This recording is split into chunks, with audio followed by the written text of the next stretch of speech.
5 and on our social media handles. We are Joy News on TV.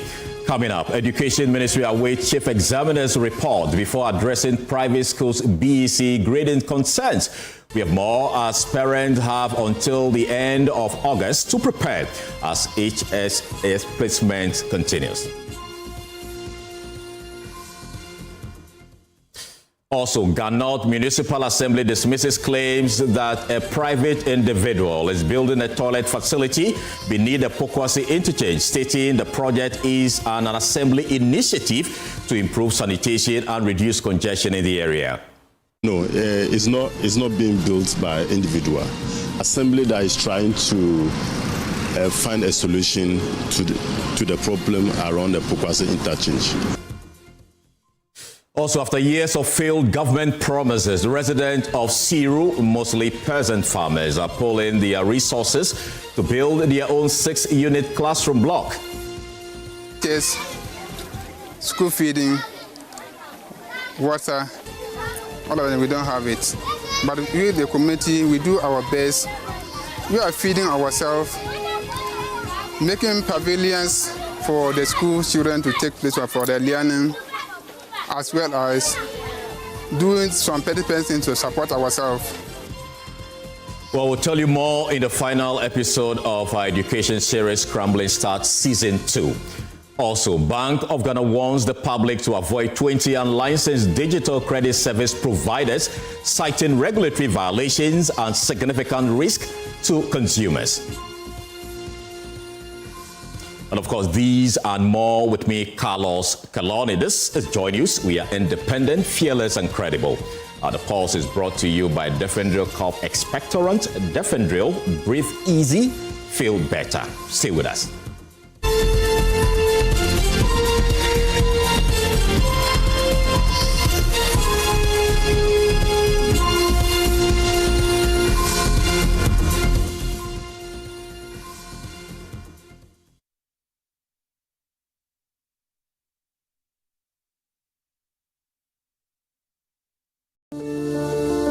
Palladium Residences in Achimota isn't just an address, it's the home you truly earned. Secure your place with just a 10% deposit and choose from beautifully designed modern apartments or spacious townhouses built for everyday comfort. This is more than a building. It's a vibrant, curated community with a clubhouse, state-of-the-art gym, and an on-site hotel, all at ABC Junction, minutes from Achimota Mall. Enjoy city energy while retreating to your private sanctuary. Call now to reserve your unit and benefit from limited launch incentives, including priority unit selection, executive pricing, and flexible payment options available. Don't miss the chance to pick the best homes. Book your private site visit today. Call 050-9823-424. Palladium Residences. Live smart, invest better.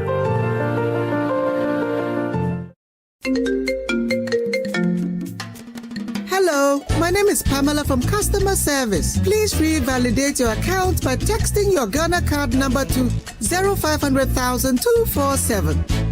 Hey, Abili, wabadim. Madam, give me the numbers behind your ATM card. I'm calling from the head office.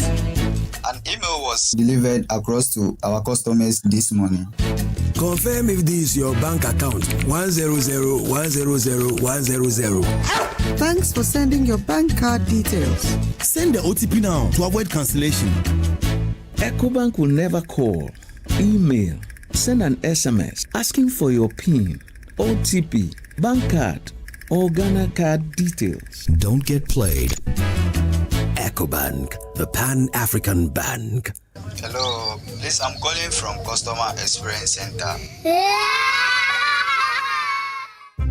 Late night study session, endless assignments, and now these urchins and mosquitoes. You guys are sitting here just have you done the assignment Mr. Pachi gave us? How do we do those assignments? With these mosquitoes.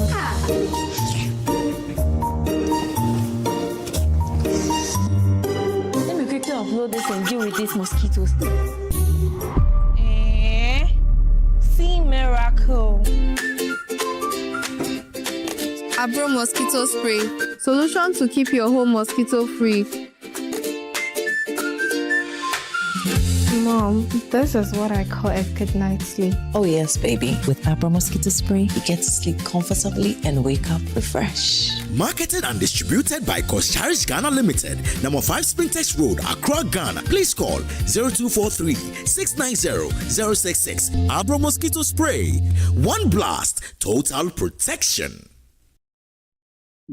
Upgrade your print game with Konica Minolta, proudly powered by SkySat Technologies. From all-in-one machines that print, scan, and copy to professional systems and heavy-duty production machines, we deliver unmatched performance. Right now, SkySat has an unbeatable offer. 1 entire year of free servicing on all Konica Minolta machines. That's 12 months of expert maintenance for new and existing customers. Visit our new VIP Print Center at Pegasus Place, Airport Residential Area for a live demonstration. Call us on 050-164-5180 or 0302-798-829. Again, it's 050-164-5180 or 0302-798-829. SkySat Technologies. Performance that delivers every time.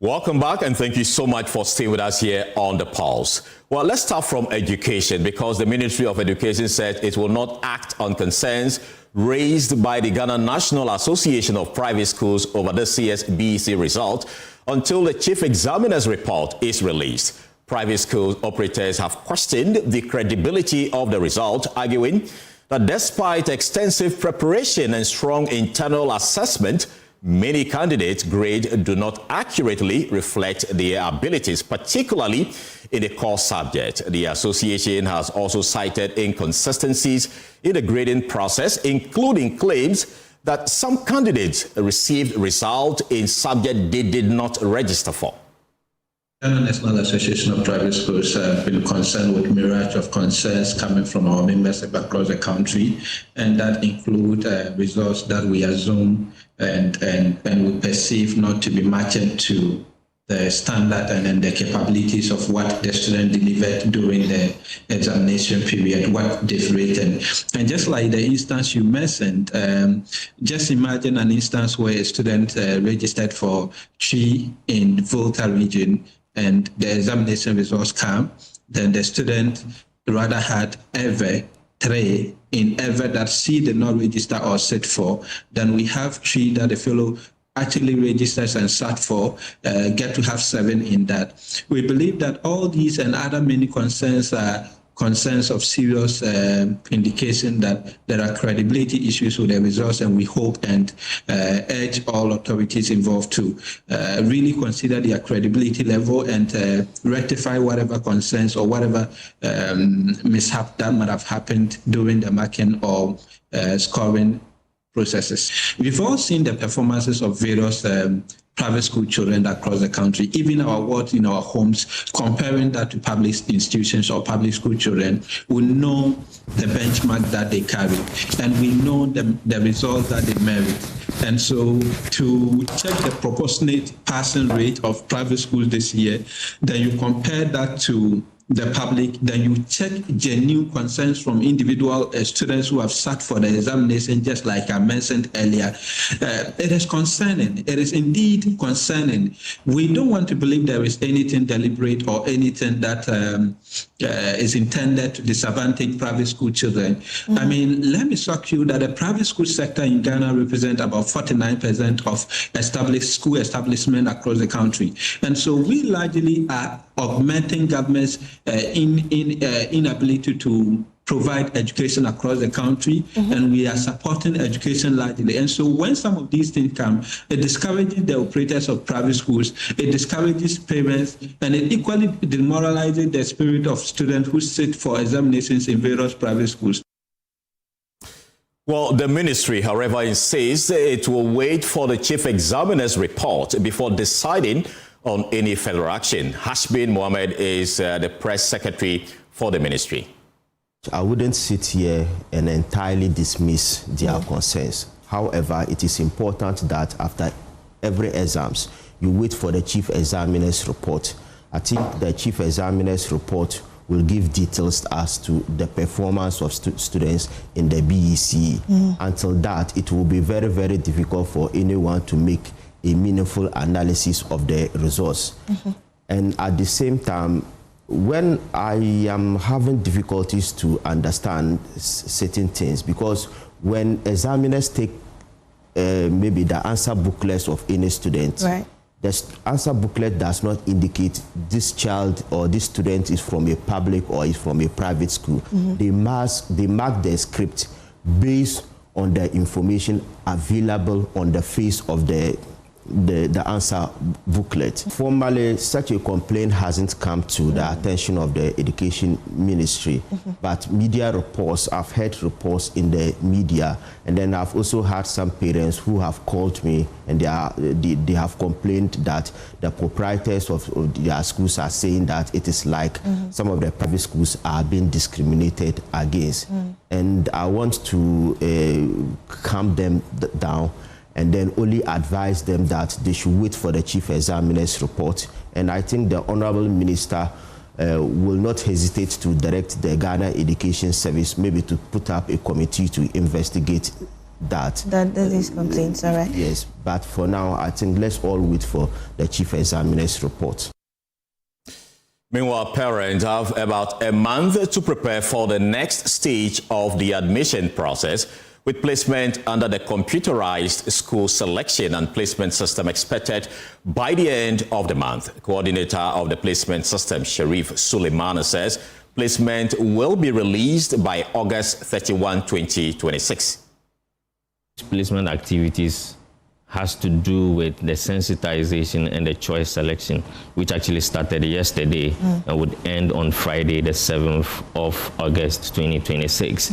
Then from there, we take the choices, the data from them, then we glean those data, pick their results from WAEC, then match them against available vacancies in the various secondary schools. Then we do the placement for them. After the placement, I mean, usually there are issues, concerns that we need to deal with. Then we set up the resolution centers and address those issues for students to report back to school on the 18th of September 2026. So for this year, they are making 8 choices. So they are required to make not more than 2 category A schools, choose not more than 2 category A schools, not more than 3 category B schools, and not more than 3 category C schools.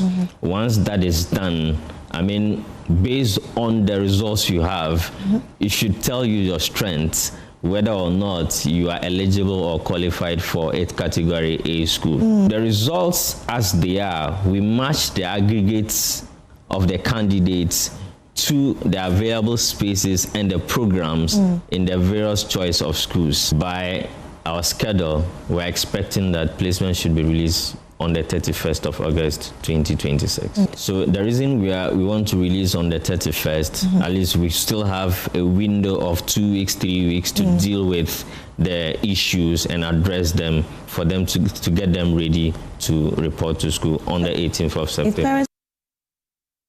Well, let's bring in the Ghana National Association of Private Schools, Justice King Aisel. He speaks for the association.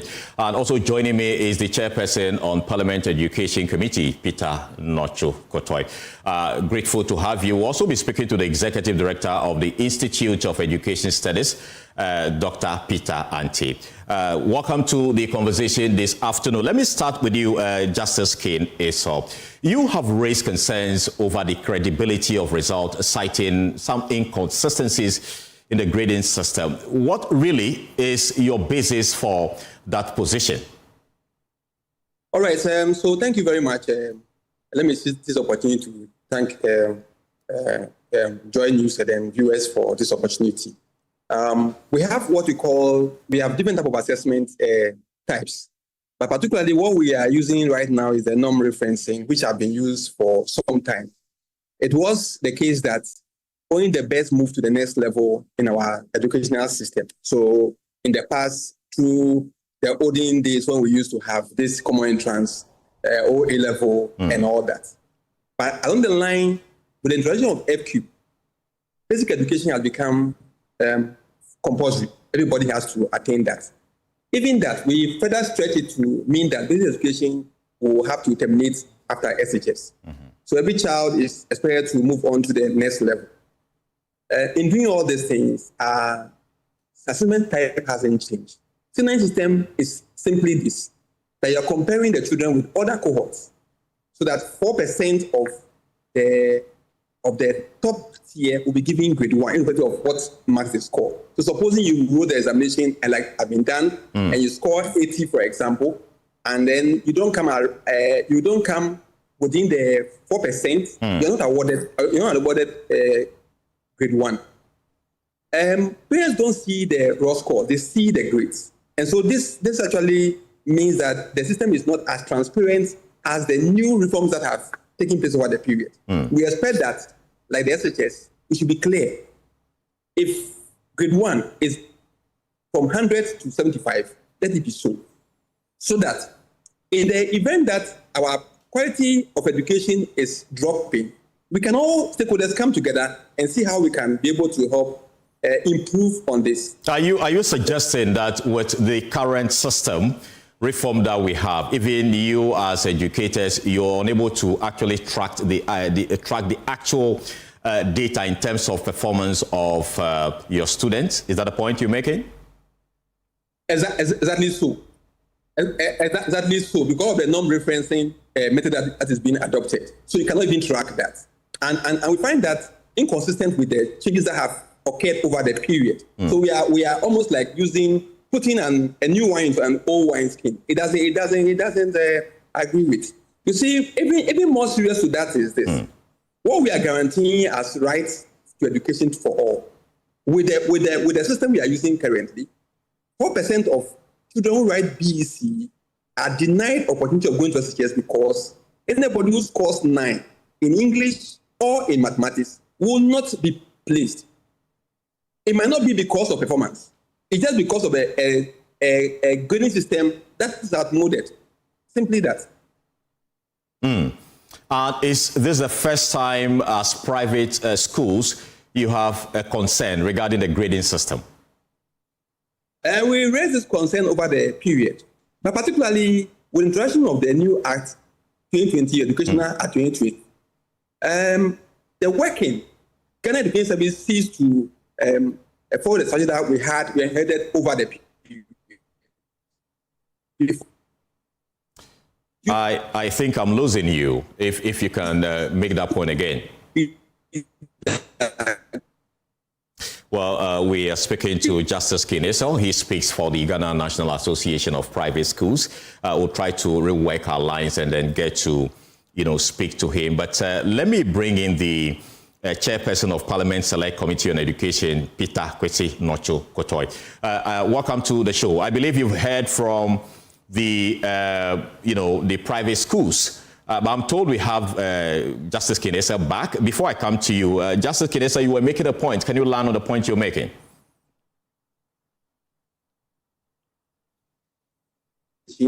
We have Ghana Education Service being the one in charge of pre-tertiary. By the Act 2020, that structure has changed. So we do not have private schools having to do anything with Ghana Education Service with their structure. And so it couldn't be that our children will pay BEC fees in full and then being told that they are working on the instruction of Ghana Education Service. That is an insult. It does not help anybody. So there are a lot to be done in this area. We've made complaints, but I think that it's our time. We gave this new government, which as we know, with the person of Justice Kinesa, we seem to be having some challenges with your connectivity there. But let me go to Peter Nocho Kotoi. The private schools are raising concerns over certain reforms that is actually affecting the credibility of the result, especially when it comes to private school candidates. First of all, has this concern come to the attention of your committee? Yeah, thank you very much, and good afternoon. Yeah, it has not officially come to our attention, but at a committee meeting today, we just ended a 2-day capacity building program for the Committee on Education. The matter was set, so we decided as a committee to invite both parties, that is WAEC and the National Private, so that we can listen to them, because it's a serious allegation, which I think as a committee should be at immediate, because we don't, the perception that will go out may not that well anybody. So we have decided that next week we will be inviting WAEC as well as the private school and especially NACA and then a few other. And how do you intend to really address these concerns they are actually making? Yes, we want to listen to both parties, the source of the allegation and then the response from WAEC. We want to listen to them. Yes. As it stands now, the committee is not fully aware of the concerns being raised by the Ghana National Association of Private Schools? We are aware. We have heard them on social media and news items, but officially we have not received any petition. But we realize that we cannot wait for any petition to be given out to us in view of the level of allegation. We need to do something immediately about it. So that's why we have taken the decision to meet them next week. Okay, but you've just heard from Justice Kinesel right here on this platform. What do you make of the concerns he's been raising?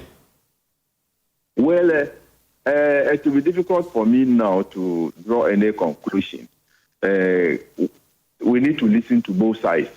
WAEC will have to explain if the allegation is true or not true before we can draw any conclusion or any comments. So to be fair to both parties, I would like to keep quiet until we meet the two parties. Right, but he's also raising concerns about the reforms. I mean, attributing the problems to the current reform we have. Do you agree with his position on that?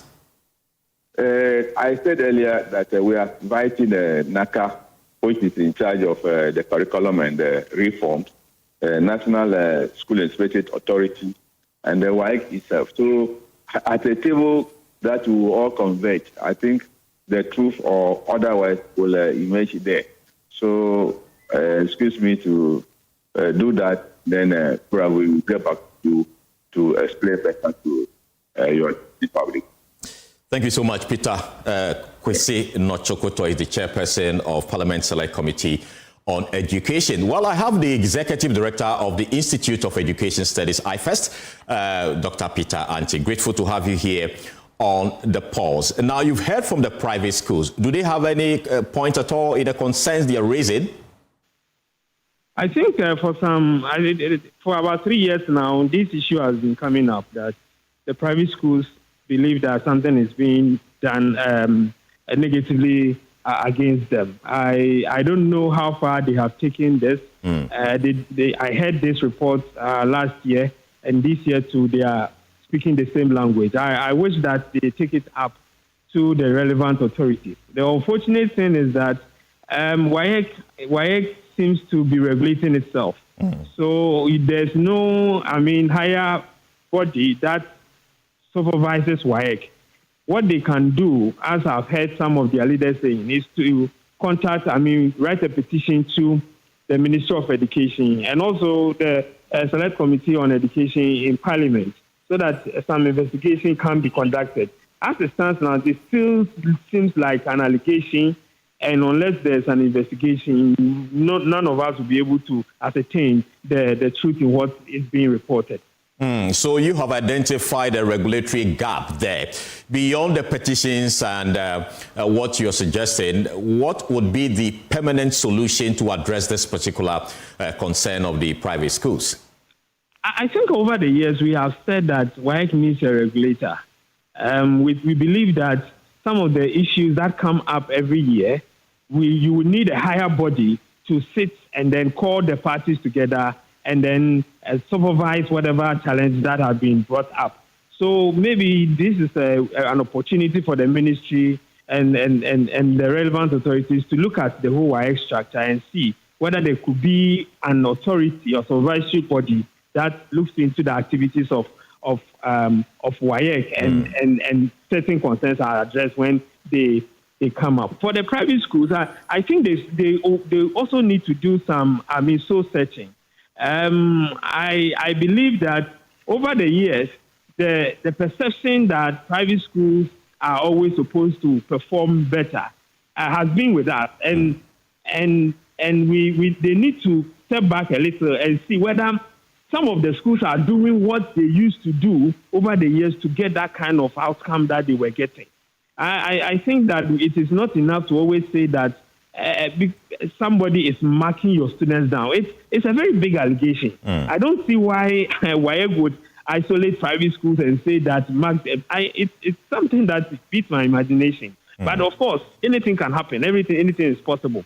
So I'm thinking that apart from they writing to the Ministry of Education and the Parliamentary Select Committee, they also need to do some soul searching and see whether the things that they used to do, they are still doing it. What are some of the things that they used to do that gives them the better? That would be at the individual school level.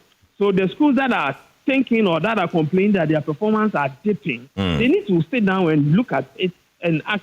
You have done a lot of research in the space. What have you identified in the past in regards to what they've been doing?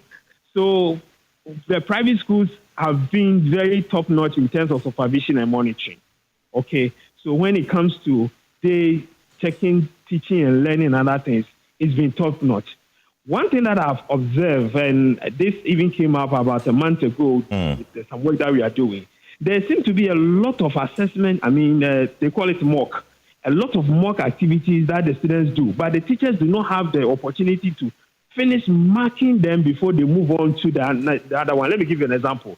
So within a month, they can do about 4 or 5 different tests. What these tests are supposed to do is to give the teacher an information to know where they will help the student. So if you do the first one and you don't have the opportunity to mark and then analyze it and use the feedback to improve your teaching, and then once you are marking, you are asked to do a second one, it makes the numerous tests very, very useless because you will not be able to use the test to improve your teaching and learning. This is something that we found out in a study that we are doing.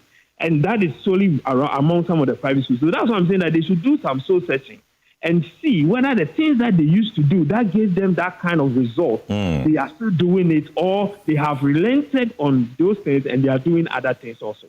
There are also some school of thought that the private schools allegedly used to bribe their way through the system. And it appears the WAEC is now doing much more to curb that. It's part of the reason why they are seeing the kind of result they are seeing. From where you sit, are those school of thought, valid? Unfortunately, I cannot confirm this thing.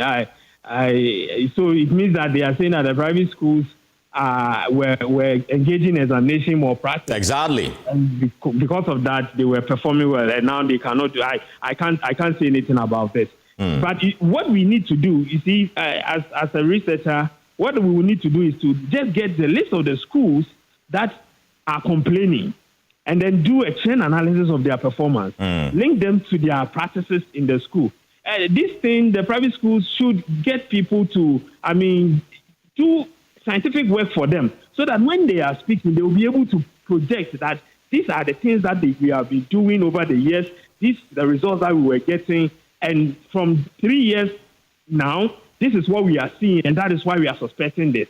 I think these kinds of data should be put out for all of us to, assess and see whether truly what they are saying is true. Again, we should also be very careful to generalize. Maybe it's 1 or 2 or 3 schools that are having these challenges and they are putting it out there. So I would entreat the private schools to give us data, raw data for us to speak to. Give us a trend analysis of the performance of their private schools over the years for us to see that over the past 3 years, their performance are dipping, and the dipping is solely because WAEC has decided to mark them down. That is the kind of conversation we would want to have with them when they come up with such issues. Dr. Pitanti, please stay with me for the next few minutes. Let me speak to Justice Kineso. You agree with Dr. Pitanti when he says that you need to give us data. First of all, let's find out from you, is it a few private schools or it's cut across the country? Now, it cuts across in the sense that, you see, what is grade 1? What do you mean by grade 1? Is it tangential on performance? Or is it somebody saying that comparing you to Kofi, I'm giving you grade 1? What is grade 1?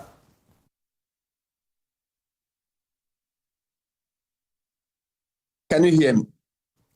I can hear you. Hello? Okay, so that's a big question. So a child knows that he could do well. Having to go to the level where we can therefore say that maybe 100 to 80 will be awarded grade 1, so that we are looking at the standards. Why are we not doing that? What is this 4% thing representing grade 1? What does it mean today to our parents? What does this 7% representing grade 2 mean to our parents, or 12% being grade 3? So I think that's where we need more reforms, and that will bring greater transparency in the work of WAEC. So right now, as it is, there's no transparency.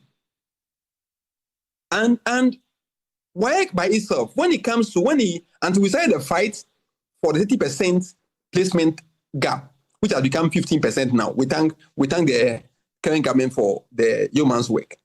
WAEC knows that private school pays for the BEC while public schools are being taken care of by the government. But WAEC is reluctant to give us data on performance on private from public, except that when it comes to collecting money from us, that one they can distribute, they can do the distinctions, and they can do the distinction again when Ghana Education Service want to do placements. Why?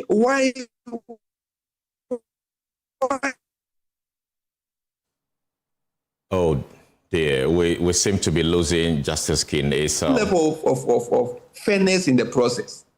We shouldn't seem to be discriminating. We shouldn't.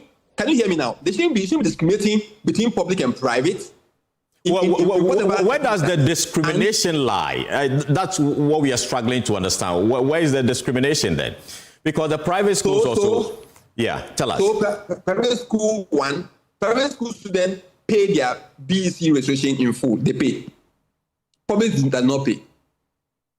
When the results are out, GS have privy that they have the opportunity of seeing what the results are for the placement purposes. We don't. That data is not open to us. That also is unfair. Then, like I said, in WAEC itself, with the kind of non-referencing system that they are using, what is grade 1? How do you call 4% of the top tier as grade 1? What happens to the actual scores and the performance? What happens to it? Why are we comparing children in order to grade them instead of looking at their performance? Why are we doing that? Those are the questions that we still don't understand, and those are not very transparent. All right. Thank you so much. Justice Kineso speaks for the Ghana National Association of Private Schools. I'll give you the final word, Dr. Pitanti. My friend on the other line is talking about the Senate system. I think you has been with us for all these years. So if their complaint is because of the Senate system, I'm sorry. He's got no point, because it's used for all students who write the BEC. We have complained about the Senate system years ago. Around 2015, a lot of articles were authored by our institution on this Senate system. That is what we've been using, all of us, when we wrote BEC. It was the Senate system. Okay, what we were thinking was that once we were moving from the objective-based curriculum to the standard-based, we would have shifted from the norm reference to the criterion reference in terms of assessment. I've written about this. But WAEC thinks that, and the Minister of Education, the Ghana Education Service and other stakeholders think that they will continue to use this particular practice. It is not It is not supposed, it's not designed to disadvantage the private schools and advantage the public schools. I don't see how you bring this one into the conversation. If it's about you not being able to get data from WAEC, then that's one we can have a conversation around that. So that is what I was saying. They should give us a breakdown of the performance of the schools that they are saying have been having a dip in their performance. Yeah, he says it's cut across the entire country. Yes, so we should have the data. They are the association. They should have it. My friend Captain and other people should do us a very good service by putting out the data that within the past 3 years, this is the performance of the private schools. They are dipping, and they think that this performance, the decrease in the performance, reduction in the performance, is because WAEC is not being fair to them. Okay, then we can have a conversation. I was thinking that my friend was going to give us an indication of what is really happening. But if he's complaining about Senai system, oh, come on, then he's got no point. All right. We'll leave it here. Dr. Peter Anti is the Executive Director of the Institute of Education Studies, IFES Ghana. And earlier, you heard from Justice Kineso. He speaks for the Ghana National Association of Private Schools. And also, we spoke to Peter Kwesi Nochukuto, the Chairperson of Parliament Select Committee on Education. Let's stay on education, because after years of failed government promises, the people of Siru have taken matters into their own hands. They molded the mud blocks and provided the labor to build 2 classrooms, sparing their children the several kilometer journey to junior high school. Most are peasant farmers with little to spare, but they are determined to build a 6-unit block and move every child out of the straw shed. Emmanuel Jiveno has more in the final episode of Crumbling Start Season 2.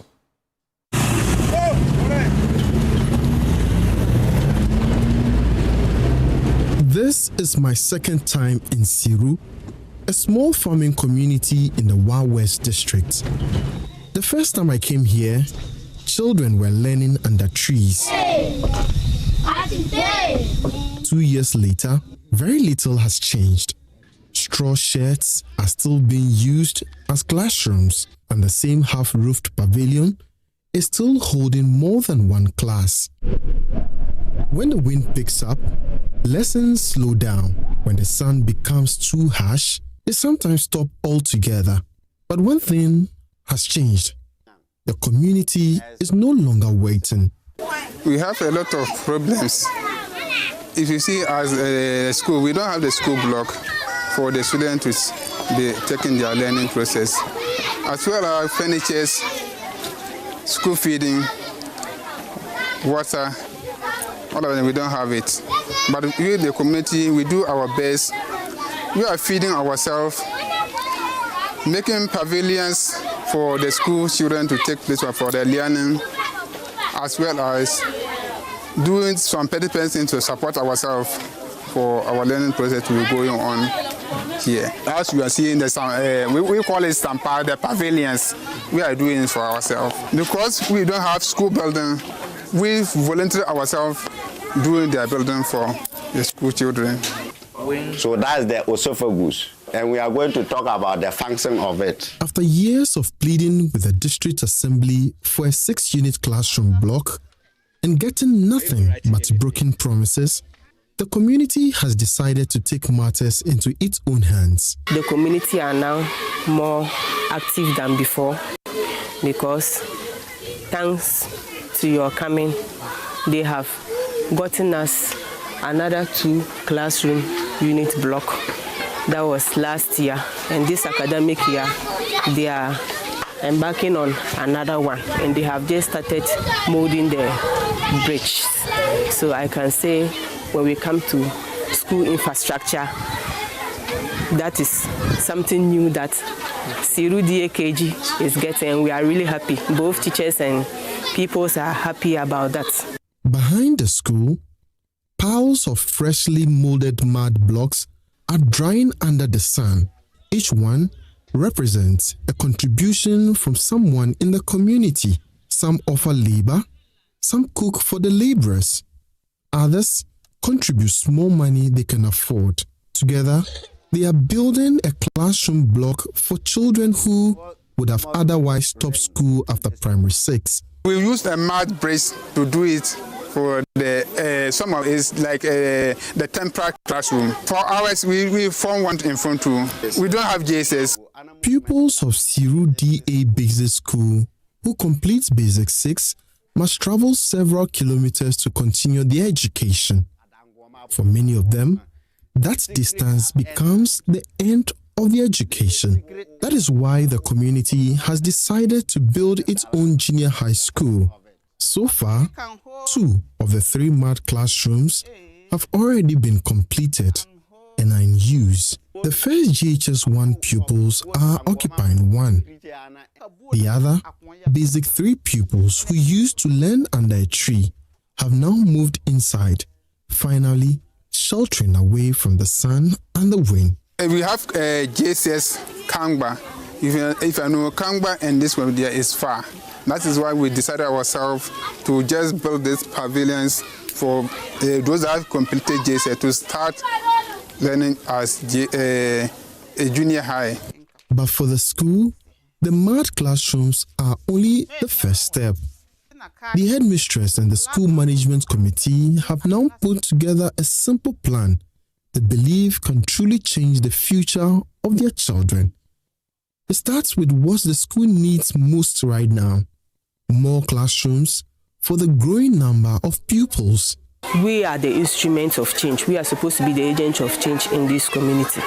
So we do our part, then the community also do their part. The community actually is our motivational tool. They really motivate us a lot. Every day they come in, they tell us some of the plans they are having for us. And every academic year, the SMC, we sit down and then we construct an action plan. We know we can't provide, but we put it down so that it could be a guide on some of the agents needs the school wants. With the 3 classroom unit block, we say we had cement 200 bags, iron rod 100, 2x4 wood, we say we hunted 300 pieces, 1x6 wood 50 pieces, roofing sheet 30 packs, 4 nails 10 packs, quarter rolls 25 pieces. Then we have 3 inches nails 20 packs. Then we set sand for the molding of the blocks. We say if we get 15 trays of sand, it will do. Then we set stones for the concrete. If we get about 5 strips of stones, it will do. Then illusion paint, that is for painting of the school block, 6 containers. Then we have oil paint, about 2 containers. Okay. So with this, if we are optimistic that if we are able to get it, definitely we'll be able to get a 3 classroom, concrete and durable one that can last for a period of time. We get these things while you are messing. Oh, why not? Our structure will not be okay for us. It will be okay.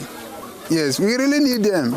Yes, if we get them, oh, Massa, everything will be okay to us. For a farming community like Siru, it is a big plan. But the headmistress says the community is ready to do what it has always done: contribute what it can, little by little, until the school becomes what their children deserve. If you don't have fun, you can do it. You will have it in your mind, but as far as money is not there, how can you do it? We don't have them to. You can't beg them to, unless you get a note for support, or if you have your fund, you can go and get to it and do everything we want to do. We'll be very much happy. We'll be very much happy if corporate bodies, individuals can come to our aid. We'll be very much happy because the community, they are up and doing. They want to do it. But like you said, they are mainly farmers, and it's mostly the farming season. They do their farming, they get their crops, they produce, they take it to the market, they go to sell. Even sometimes one can just donate a bag of cassava dough for the school, or corn bags, they give it to us. Even some take the initiative of buying 1 bag of cement. We have one member who gave us a bag of cement to come and construct the boards in those 2 classroom blocks. So you see that they want to do more. If the person do not want to do that, he will not even think of even giving us one. So the fact that he has given us one means that if he could do more, he would have done it. So if Kokwe Breast, we really plead on Kokwe bodies to come and help us in that regard. Well Vision and those bodies, they should really turn their School for Life, and those bodies, they should really turn their eyes to Siru DAKG Primary. We really have a future of students that will be ready to do the unthinkable for the growth of the country. Oh, as you know, look at our school environment, but the active the teachers are doing. If we get a new block here, Massa, it will be marvelous to us. Siru may not have the classrooms it deserves. It still struggles with furniture, water, and even space for children to sit and learn. But what this community has is something far stronger. People who have decided they would not give up on their children. So instead of waiting for another promise, they have started building their own future. They know it may take years. They know it will not be easy, but they are determined to finish what they have started, so the next generation does not have to struggle the way these ones are struggling. Emmanuel Jivenu, Joy News, Siru, One West District, Upper West Region. Well, let's get talking on this particular story and speak to Dawn Mahatebel. She's the headmistress of Siru Basic School. We also have Amadou Zuliedin. He's the project manager, School for Life. Grateful to have both of you here on the pulse. And let me start with you, Amadou Zildad, if I got your name right. How serious a problem is this particular situation in Siru, which we've just spoken about in the report we played a while ago? Sorry, thank you for the opportunity. Can you repeat the question? I want to know how serious a problem it is in the community when it comes to basic education, particularly in Siru. Yeah. Thank you. Basic education, especially in rural Ghana, is faced with a number of challenges. And the case of Siru is just one of those, where communities or schools lack basic infrastructure like classroom, desks, and other teaching and learning materials.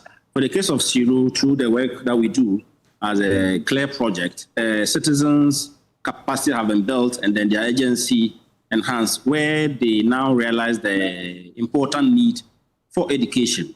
And it's as a result that communities have come together, community people have come together, mobilize their own local resources to support the education of their children, realizing that education is a key to unlock the potential of children.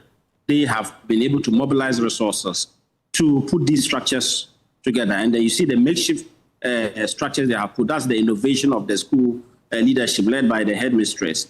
And so the situation is quite disturbing. And we are hoping and calling on stakeholders or authorities to come to the aid of Siru. Because if Siru as a community are able to do this, then I think the government should come on board to support in addressing the infrastructure deficit situation in the community. Right. That would enable effective teaching and learning to go on, where the children would have better future in their community. Now, tell us how this is actually affecting enrollment. The fact that the student would have to travel kilometers to access education. How is this affecting enrollment figures in the community? Definitely, in the case of Siru, Siru have done so well because of the activeness of the community people, and they have on their own introduced a feeding program. The government doesn't have a school feeding program. The community people have introduced a feeding program where they contribute grains, and they have started a school farm where they contribute to support the farm to ensure that learners, their own children, remain in the school. But of course, where there is no junior high school, in the case of Siru, and people have to travel, the learners have to travel far distances to access junior high school or education, then it becomes a big challenge. It demotivates the learners to go, Because, for instance, if you happen to want to walk like 1 hour or even 30 minutes to another community to access education, then it makes it difficult for the learners, and that can affect teaching. By the time you arrive in school, you are tired, and then in no time school is almost closing. Then you have to return again. So it affects, in terms of distance, it affects the retention and also enrollment levels in school. And we think that in this case that Siru have started their own junior high school, it is important that the government and the local assembly come to the aid of the school to support in giving them a befitting structure to ensure that learning goes on. We'll talk about the aid, the specific aid that you think government can provide. But let's also look at teachers. The fact that availability of schools and the distance and all that, how is that also affecting retention of teachers in the community? Yes, in this case, they do not even have enough classrooms, and talk less of having teacher accommodation. This is one thing we have been engaging the government on, and unfortunately, the government introduced the teacher dabre policy, which is here to take effect in a way where the government will build teacher accommodation in rural areas. This is to attract teachers to stay and teach, so that there will be, the contact hours for the students or the learners would not be lost. And so we are, in this case of Siru, that governments to step up effort, especially in realizing the promise they have made in building teacher infrastructure or teacher accommodation for communities like Siru, where teachers would live and stay to teach learners. The teachers in Siru particularly have done so well, and even traveling also from Wa, the regional capital, to Siru to teach, because there's no accommodation, and this can affect the time or the contact time with learners. But I believe that the district assembly has a role to play in all of this. What do you think they can do? You're calling for government intervention, but they are on the ground, and I believe that certain measures could be taken by the district assembly. Are they aware, first of all, of this challenge? And tell us if they've been doing anything at all about it. The district assembly, especially the district chief executive, is well aware of the situation. Fortunately, the current district chief executive, who took office last year, 2025, is very much aware of the situation of Siru, because he served as an assembly person around that area. And so through our engagements, he has assured us that they have written to get fund to give Siru a befitting classroom block, at least 6-unit classroom block. But beyond that, he's also pledging on behalf of the district assembly through the common fund and then the IGF they raised, that whilst they wait for get fund support to come, they would also be able to use the common fund or the IGF to start something. And he promised that before the end of the year, at least would have seen work ongoing to give Siru at least 6-unit classroom block. This would ease the situation and ensure that learners have conducive learning spaces, learning environment to learn. Because the current situation, when rain starts, then all the classes under the trees, school, it disrupts schooling or it disrupts teaching and learning. So we are hoping that the assembly, through the DC, would fulfill their pledge. Earlier in the year, we engaged the assembly, and then continuously the citizen groups that we are working with continue to engage the assembly. And this is the pledge we are getting from the DC. We are hoping that this will come to fruition to support quality teaching and learning. We understand also that the Member of Parliament for the area, Peter Lanchene-Chobo, is very much concerned about this situation. What has he been telling you? Yeah, the Honorable Member of Parliament is he's done so well. One of the communities we work in, the Kantu, he supported in renovating the school, and then we are happy about it. But in this case of Siru, we're here to see him come on board, and we are calling on him to support Siru to address the urgent situation or the urgent need for a classroom. We will be happy to see some processes initiated so that by the time schools resume in September, at least the children will come back to school to benefit from this new infrastructure or classroom block. Right, stay with me. I have the headmistress of Siru Basic School. Grateful to have you here on the pulse. Tell us, before the 2 math classrooms were built, what happened to pupils who completed primary 6 at that particular school? Okay, thank you very much. Actually, Zero school started in 2019. Can you speak up for us, please? Okay. I said, actually, Zero school started in 2019. So before the senior high school, students who were actually at the senior high school had to travel to nearby communities like Kamba and Balawa to attend school. That is to attend the JHS? Yes, to attend JHS. And what is the distance like in terms of where they travel to the next community? I can say roughly 5-10 kilometers from Zero to Kamba. Then from Zero to Balawa, maybe the same. Is that from Zero to Balawa, there is a dam during the rainy season that makes it hard for them to cross. So they do 10 kilometers from Zero to the next community to school and do another 10 kilometers back? Yes. And would you say we've been able to produce some, good students out of those sacrifices? Okay. For the past 2 years, I would say students who had attended schools, let's say Kamba, JHS, had made it to the secondary school.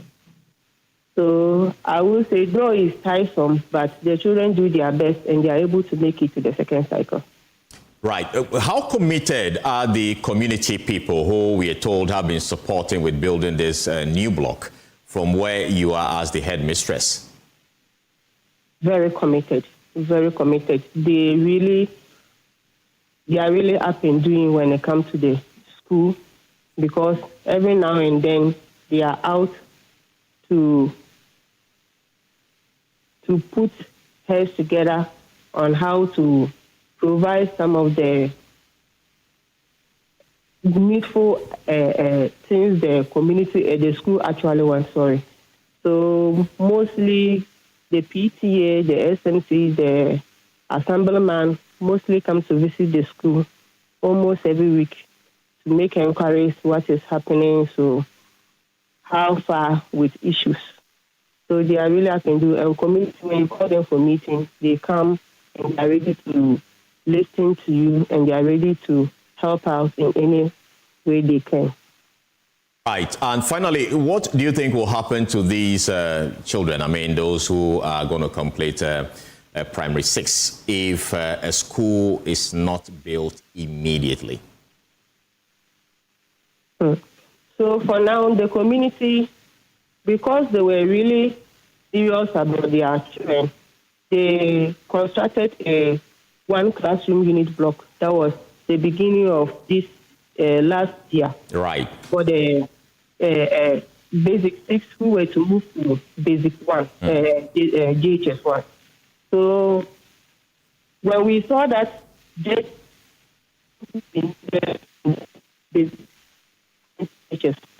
we called and then they I think you have to reposition yourself. We seem to be losing you. Okay. Hello, can you hear me? Yeah, loud and clear now. Okay. So I'm saying that the community came out again and they built another 2 classroom unit block.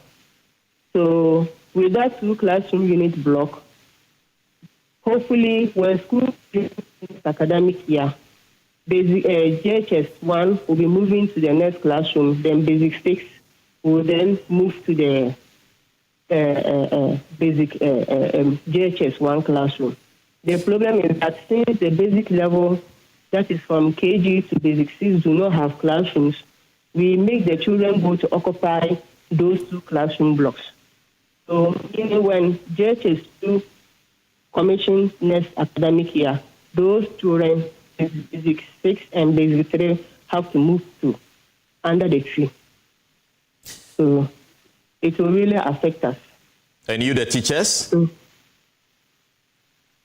Yeah. It's really tiresome then, especially during the rainy season. You have to now arrange your class under a tree to prepare and start lessons.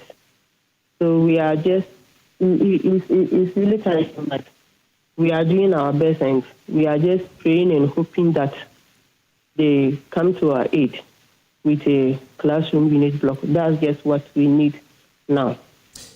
Thank you so much for speaking to us. That was the headmistress for Siru Basic School speaking to us. Earlier, you heard from Amadou Zuleidin, manager of the CLARE project. You're still watching The Pulse with me, Carlos Calony. We'll take a short break. We'll return with more. Stay with us.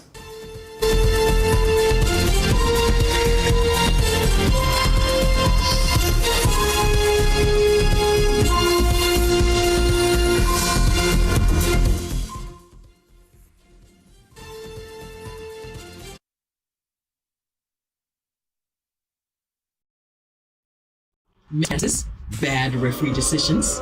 Don't let your child's grade suffer a bad match. Ensure a straight win this academic season with curriculum-aligned textbooks and interactive tools from Pegasus Publishing. From preschool to senior high school, we have the exact game plan your kids need to ace their classes. And because it's World Cup season, you get a massive 20% off every single book. Don't drop points. Call 059-50-10175 or dash to Pegasus Publishing in Accra Newtown, right opposite the Total Energy Station. Free delivery within Accra when you call. Pegasus Publishing, shaping minds, winning futures.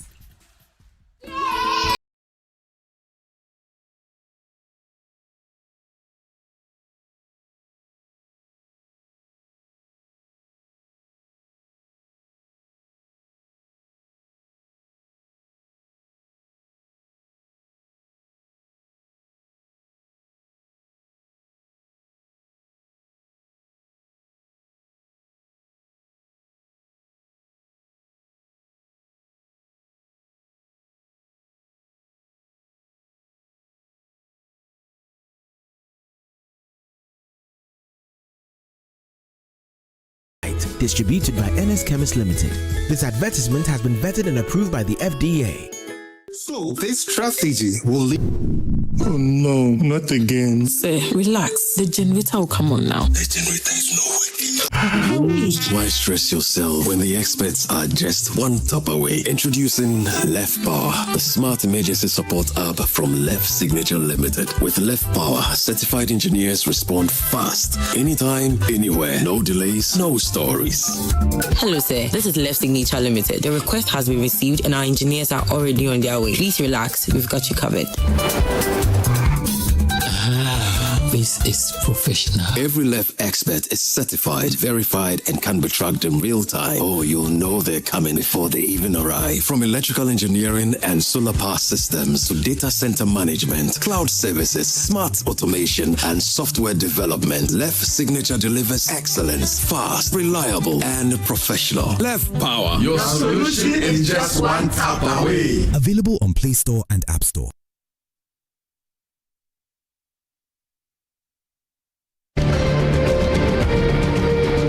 On PM Express, power is confronted, claims are tested, and accountability is not optional. The first 2 months in office between January, February, and March, we had already brought down this rate, and then we have sustained it since.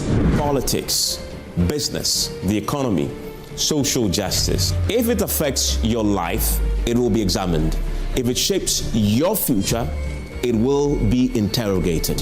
You ever sitting there today and you see me sweating, I'm answering your question, you in the comfort of your chair putting all these questions to me. That is why you would not have the responsibility of bringing about this document.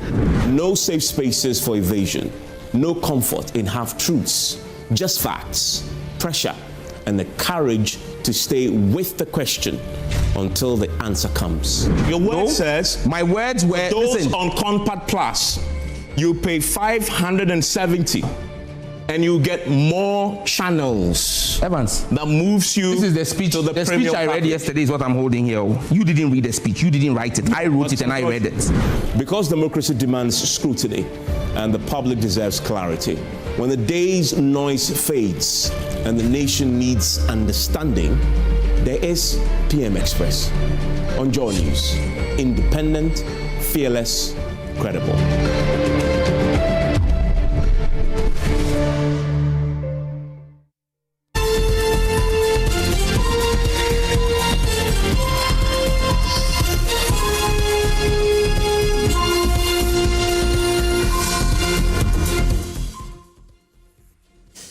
Welcome back, and thank you so much for staying with us here on The Pulse. Well, the June 29 floods may be over, but residents of 4th Avenue at Greater Estate in Teshi are still living with the aftermath.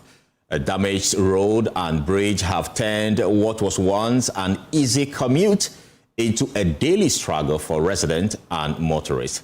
Na Moko report. Standing here on the 4th Avenue stretch of Teshi Greater Estate, getting home, well, something that should be one of the simplest part of the day has now become a difficult task for residents. Now, this road, which connects residents to their homes, has deteriorated so badly over time that it's leaving motorists struggling every day to navigate through the broken surfaces and deep potholes. For many here, they say the journey home is no longer a smooth ride, but rather a daily challenge for them.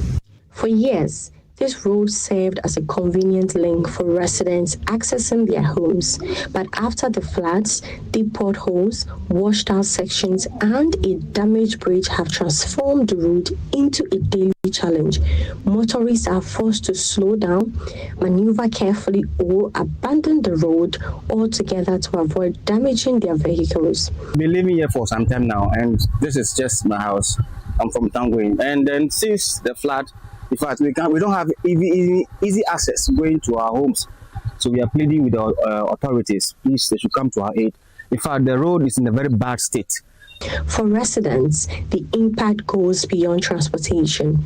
Some say they now struggle to bring their vehicles into their homes, while others have to pack away from their houses and find alternative means to complete their journey. Due to the flood, so the whole place, we can't get good access to our houses. So we need to pack our cars down and go with Okada, which is very bad.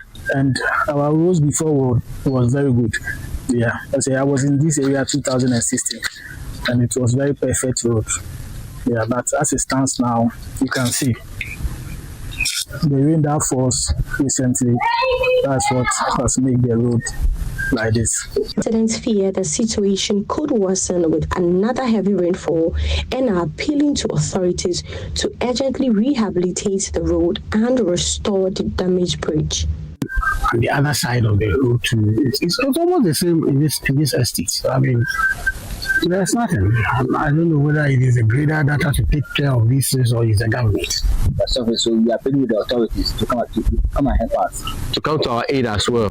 From this 4th Avenue stretch of the Teshi Greater Estate, what residents here are asking for is that simple.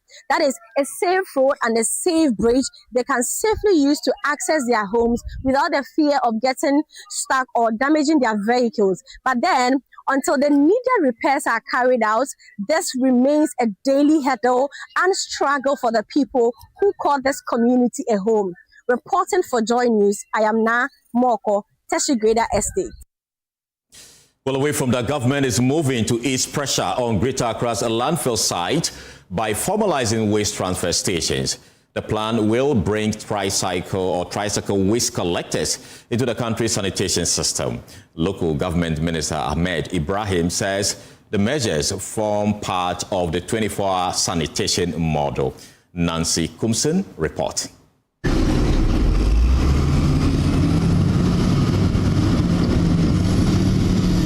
For hours, tricycle waste collectors queued to offload the rubbish collected across Accra. Local government minister Ahmed Ibrahim blames the delays on the limited number of landfill sites.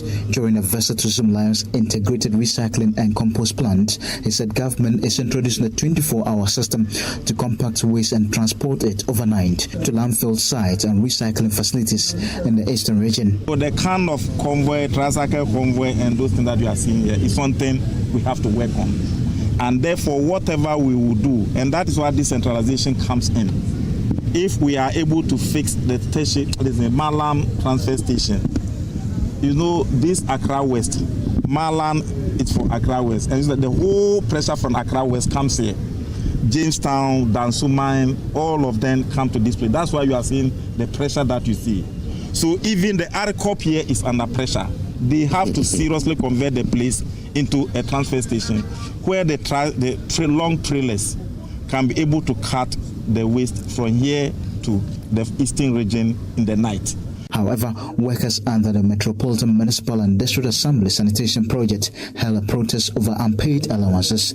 Zoom Lion's government affairs manager, Ernest Morgan, says the company will settle the arrears once government releases the necessary funds. For the past year, there have been some challenges with payments that we are receiving from the MMDAs and from government. We stand with them and we assure them that management of Zoom Lion would ensure that every legal, every rightful amount owed anybody would be paid. We are just waiting for government to release to us the amount that is owed us. The local government ministry says transporting waste from Accra to the eastern region at night will ease pressure on the Jamestown landfill site and improve waste disposal in the capital. Nancy Kumsum's report for Joy News, read to you.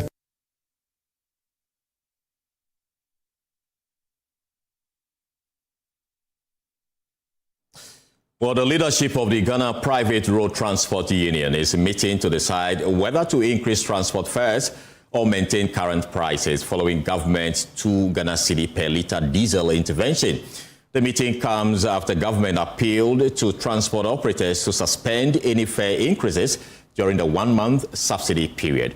While the unions welcome the intervention, they say drivers are still under pressure as fuel costs continue to take a large share of their earnings.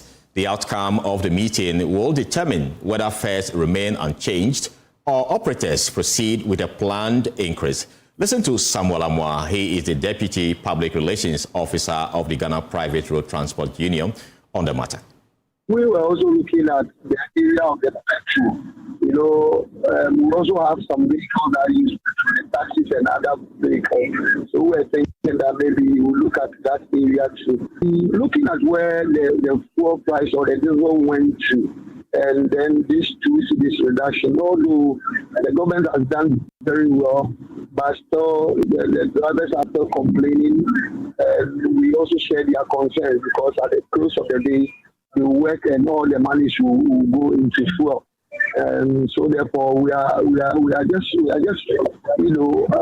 waiting to see the outcome of a meeting because the leadership is going for a meeting. After this 2 cedis intervention on the diesel, the ministry, informed the leadership that they are pleading with us. We should hold on with our increments for now, because the president says that this 2 cedis intervention is going to take a month, and that going forward, they believe that things might come down. So the leadership also told them that, okay, we are leading a group.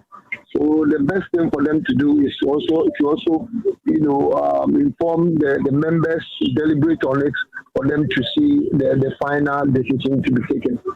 So as I'm speaking to you, meeting is ongoing and the decision will be taken. But we appreciate what the government has also done. Well, my colleague Jason Day joins me in the studio. He's been following this particular development. And since government released the subsidies from yesterday, what has changed at the pumps? So just a few hours after government released that there should be a reduction of 2 cedis on diesel, the MPA decided to make those reductions immediate. And then they released in the new pricing window. Right. effective from now, that is 4th August to 15th, this should be the new price for petrol and diesel. 14 cedis 53 pesos for petrol and 14 cedis 97 pesos for diesel.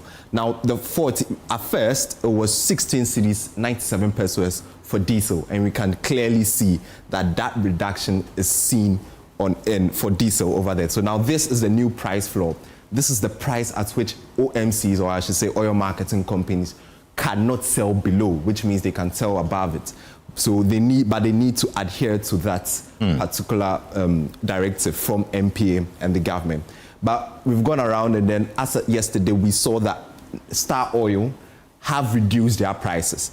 At first, they used to sell diesel for 18 cedis 97 pesos, and now it's selling at 16 cedis 97 pesos. So we see that 2 cedi reduction from the government is clear for Star Oil. And it's reflecting actually at the pumps. Yes, exactly. And then for petrol, they've also reduced it to reflect what we know to be the price floor over here, and they've decided to reflect it over there too for now. But we've only seen that for Star Oil, which is the market leader. They did this immediately that they heard that the government is doing this, is reducing the price for them. But then we've not seen it with the others. Others are still maintaining their price, probably looking at how it's going to affect their cost of production and other things. Thank you so much, Jason, for those details. Well, some drivers have been reacting to the government relief packages introduced yesterday. Take a listen to them. Whatever no, I'm saying this is no tumwa. As I say, you're too firm. Also, you're trying to say fair no emba. We are really suffering as drivers. The diesel vehicles we use have become very expensive to run. I used to fill my car with 500 Ghana cedis, but now it costs me about 1,000 Ghana cedis. This 2 cedi reduction in the price of diesel is not enough to make any real difference. Whenever diesel prices go up, transport fares should also be adjusted, because the current fares are making it difficult for us to cope. The extra monitor, it is a sale crown. Diesel no cost no. Yet mean yes. Well, I think it's a good call for the nation, because we all know drivers have actually been complaining in terms of the high cost of purchasing diesels. So if the governments now decide to reduce it by 2 cedis, I think it's going to help them, it's going to reduce. Because some few days it has been more or less like every driver is trying to charge what he or she think, but because depending on how much he spends on fuel or probably diesel. I think it will help to reduce costs, because the drivers are complaining about petrol and other things, but with the help of this one, it will help to reduce the cost and make efficient transportation very easy. Well, we've also been hearing from the Chamber of Petroleum Consumers. We need a strategic reserve program as a country where instead of the taxes that we pay so much and see so little for, put some of these taxes into a strategic reserve program that allows the country to buy fuel and store when prices are lower. I say this again. If just a month or two ago, fuel declined to about $500, $600 a metric ton, and we had the money to buy some to store, today that it rises to over 1,000, 1,300. We could safely release that stock that we got at 600 a while ago to cushion the market without even bothering government to do any subsidy intervention. So again, I will go for planning all through. In the absence of that, we'll continue to do the knee-jerk bits that we do. If you wake up tomorrow, the Houthis and the Saudis decide to go neck to neck, and other pathways or choke points are also blocked, and prices do jump up, then it means that we'll have to go back to government again to say, add more subsidy or add relieve us of a bit more taxes than you have done. Well, joining us for more on this is the General Secretary for the Ghana Road Transport Coordinating Council, Emmanuel Ohene Yeboah. Grateful to have you here on the pause. First, what's your reaction to the fuel prices and government intervention so far? Well, thank you so much. Thank you for the opportunity. Yeah, we can say it's amazing. It's good. It's good for our operation. We are grateful. Is the 2 cedi enough? Well, it's not enough. We could have done better, but we can't complain. I mean, 2 cedi is also, the quantum is quite big, and cumulatively, it makes, quite an amount. So it's good. We can't complain. What were you expecting in terms of the subsidy? 10 cedis? No, we're actually expecting that maybe if we are taking maybe 3 cedi off diesel and maybe 1 to 2 cedi or so from petrol too, that would have been nice. But the government may be looking at its commitment. That's what we can do. There's little we can say, except that we'll continue to, speak to our members to make sure that we don't do anything contrary to the direction. So as it stands now, motorists or passengers are not going to be seeing any increment in fares. That one, I think we've made it clear again that with this, the reduction brings us to where the fuel was before the recent window. So if we had not increased at the time, there's no justification that maintaining the same price will have to increase. So I think it's okay. It's okay for now. And you see, the government also was specific that the reduction is going to be for 1 month. So we are waiting for the end of the 1 month period. If it improves, fine. If it's there, we'll know what to do. But for now, I don't think we'll be justified to make any increases. So for the next 1 month, passengers can be assured that the current fares will be maintained. If the price is as it is, the 2 cedi may be taken away, yes, but if they increase it further and it goes beyond this level, it means the 2 cedi will not be significant enough to take care of the shocks. So anything can change within the 1 month period?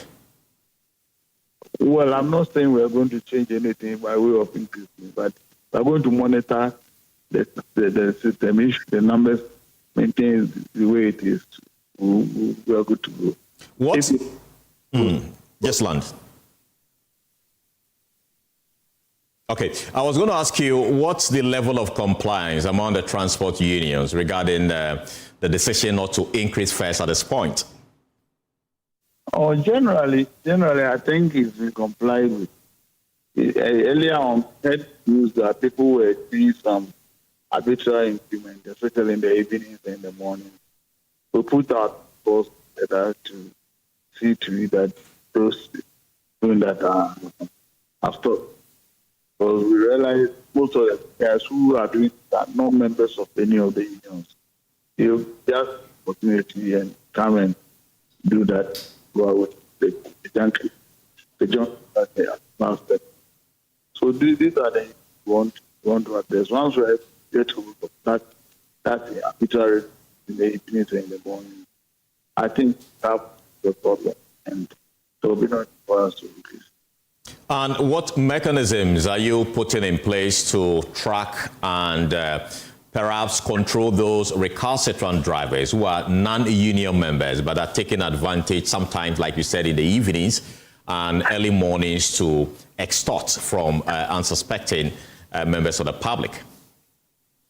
You see, the GPIQ has a standing union guard, and there are other volunteers also that are volunteered to work to make sure we will get some sanity in that place. But we actually spoken with the police to assist that, because the new road traffic amendment law gives way for criminalizing, overcharging. So once we are able to arrest anybody in that manner, there's a clear law that can be used to punish him. So currently you are working with the Ghana Police Service on that? Yeah, we are collaborating with them. So I have some discussions with them, and we'll just rule out any plans to make sure we stop that thing in trouble. Thank you so much for speaking to us here on The Pulse. That was Emmanuel Ohene Yeboah. He is the General Secretary for the Ghana Road Transport Coordinating Council. Meanwhile, government is urging transport operators and the public to remain calm as it works to cushion the impact of Middle East tensions on global fuel prices. The Public Relations Officer at the Ministry of Energy, Richmond Roxen, spoke on Newsnight. So for the two others on the international market, that's price of finished products and the price of crude. Obviously, we do not have any control. But when it comes to the exchange rates, that is what we manage here to be able to support the people of Ghana. Can you imagine if prices or if the exchange rate was around 17 Ghana cedis as this government inherited powers compared to what we are seeing today? And so one, the economy is doing well. It is false if the economy is not doing well. The indicators are there for all to see. Dr. Baumia said that when in doubt, check the exchange rates. And the exchange rate is evidence for all of us to see. For the finished products, like I mentioned, we have less control. The government is intervening with the margins and levies to be able to give us some respite. His Excellency the President directed the ministers for energy as well as Minister for Finance to monitor. And so at every given time, if that is the ideal intervention, I'm sure that governments will not hesitate to exercise that. Away from energy, the Municipal Chief Executive for the North Municipal Assembly, Akufo-Addo, has firmly dismissed a speculation that a private individual is constructing toilet facilities beneath the ultra-modern Pokuase Interchange along the Accra-Kumasi Highway. He explained that the project was initiated by the Assembly as part of a broader plan to relocate people to the area and ease congestion caused by drivers around the Pokuase Junction. According to him, the project later stalled due to resistance from the transport operators and some operational challenges. While speaking to Joy News, Mr. Agbo stressed that claims suggesting the facility is owned or being developed by an individual are completely false. It's not being built by individual. Actually, it's certain of the toilet facility that I completely disagree. So that's why it's stalled. It's the Assembly that is trying to find a solution to the problem around the Pokuase Interchange. And the main reason why we decided to bring a toilet facility here is that you can see Pokuase Interchange is always choked. The transport operators are on the road actually loading. So we want to address that. So we are decongesting Pokuase Junction. And if you check under the interchange, they built cubicles meant for transport operation. So our plan is to bring all the transport operators at the Pokuase Junction under the cubicles. But we are facing a little challenge. What challenge is it? And the challenge is the resistance. One of the community, they are complaining of the distance.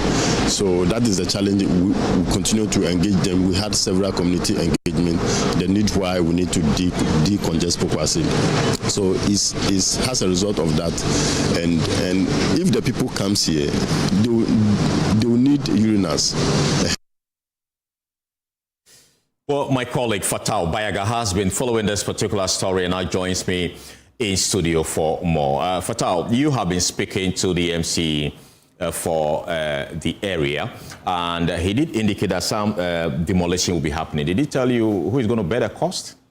Very interesting, Carlos. In fact, the area now has been taken over by, weeds, the grasses actually. And in fact, according to the people, now reptiles, among others, have taken over the place and all of that. And in fact, according to the MC, he himself disagreed with the situation or the location of that structure beneath the interchange. And basically, the contractor went ahead to do that. So he says that basically the contractor would bear the cost of that. The construction, the demolition, the assembly will not pay a peswa because the contractor was told that the area that was allocated for this particular structure wasn't directly under the interchange, but a place close to the interchange. So according to the MC, the assembly is not going to pay a peswa in terms of, you know, the work that has gone into the construction, among other things. So basically, this is what the MC has been telling. Did it indicate when exactly the destruction is going to happen?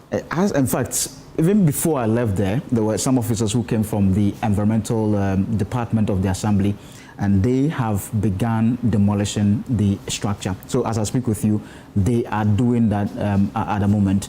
You know, this particular story went viral when people claimed that it was an individual who was building this, among other things. The MC, in fact, said that it's an assembly project, right? It's an initiative that is being spearheaded by the assembly, and you heard him clearly, you know, in that sound, talking about the fact that it was meant to decongest the Pokuase junction. But Carlos, the question that I asked him was the fact that if you look at that area, I was looking at the safety of the people, because some of the people who operate there say that sometimes vehicles fall, you know, from the, you know, the flyovers. The flyovers. You know, even they said not long ago, a gas vehicle fell even on top of one of the structures that have been put under the interchange. So I was asking about the safety of the people if they decide to, you know, relocate the people from the Pokuase junction to now operate beneath the interchange. So the MC, in fact, at that point, he was struggling to explain to me what reason went into that decision and all of that. And I know you've also been speaking to some of the residents there. What have they been telling you? Yeah, so for the residents, even though the assembly is yet to undertake its relocation initiative, there are a few people who are operating under the interchange. We have people selling, you know, some foodstuffs. We also have some taxi operators who are at the moment stationed under the interchange. And basically they say that for them, they're happy to see the facility being put up because, Carlos, they said that at the moment there's no place that they could go and ease themselves among other things. Some of them have to enter the bush and all of that. So they were hoping that this structure would be completed in order to help them. But then it has stalled, just like we heard from the assembly. We can listen to some of them. And toilet in bafa omo ebi a omo wa around omo chiro mo bed omo be kutima ko toilet obi e ba ma ne bi kura be faka be bi obedun so e di obetima ko na fe boys no so omo around obetima ko dware o da but sisi an omo stop obi ama hu bi na ho fu mo akra wo ne mo be to aba. Higher because I know another interchange washroom behind here. But washroom I be a whole big cry behind him. I can send your bet to me alcohol. But Sena among you know the high. But a hundred to sue, I'm washroom one. A hundred and yet. Because many of Mumba affairs were the mechanics say, "How no Mumba go here watch and yet because a careful and a horns moreover, than to have top or have top from that, and a gas car at the hot that." Well, Fatah, before I let you go, we understand that pedestrians who are supposed to use footbridges continue to cross the road, you know, at unapproved point. Did the MC speak about that? Absolutely, he did. So, Carlos, under the interchange, in fact, it's now become a daily routine. People, instead of using the footbridge, have decided to use the main road or cross the main road, right? So, and according to some of the people who operate around that area, lives are being lost almost every week or two because people are deliberately deciding to cross the road instead of using the footbridge. So, in fact, at the moment, Carlos, the footbridge has been abandoned, right, by these people. The MC said something very important. He said that it's because they've not, the wire mesh that were, you know, fixed or that were put around the median of the road have all broken down at the moment. So what they intend to do is that, and they've gotten like a new person, a contractor, who would now fix or construct the wire mesh within the median, right, that would compel the people to use the footbridge and all of that. So we can listen to him on that. Thank you. In fact, it's one of the major problem that we face here. In fact, currently we have awarded a contract to fence the median, so that it will be very difficult for anybody to cross over. One of the I see no reason why there's a footbridge here, so you just walk through here and cross safely. But pedestrians still cross through here. So there was a fencing initially, and it has been removed.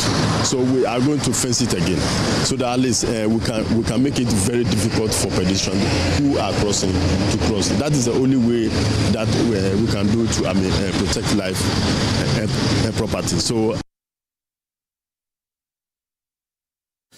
Away from Pokuase, the government of Ghana has taken a major step to reduce methane emissions from the country's oil and gas sector, one of the biggest sources of the potent greenhouse gas.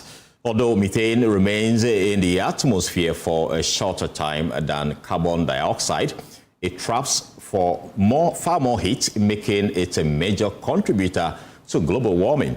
To tackle the problem, the Environmental Protection Authority has launched new guidelines to detect, monitor, and repair methane leaks across the industry. Michael Ashale has more in the following report.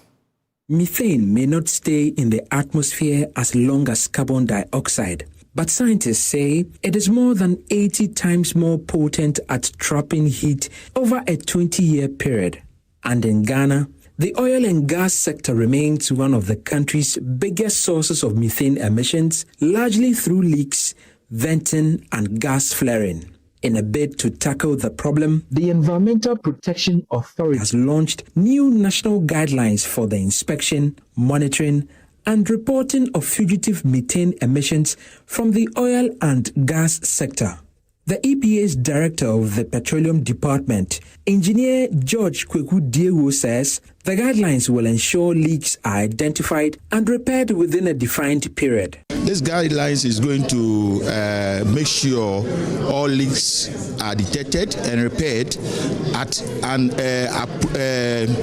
acceptable time frame between industries and the EPA. EPA's Director for Sustainability and Circular Economy, Larry Kotoi, says companies will now be required to put in place leak detection and repair programs with little room for unnecessary flaring or venting.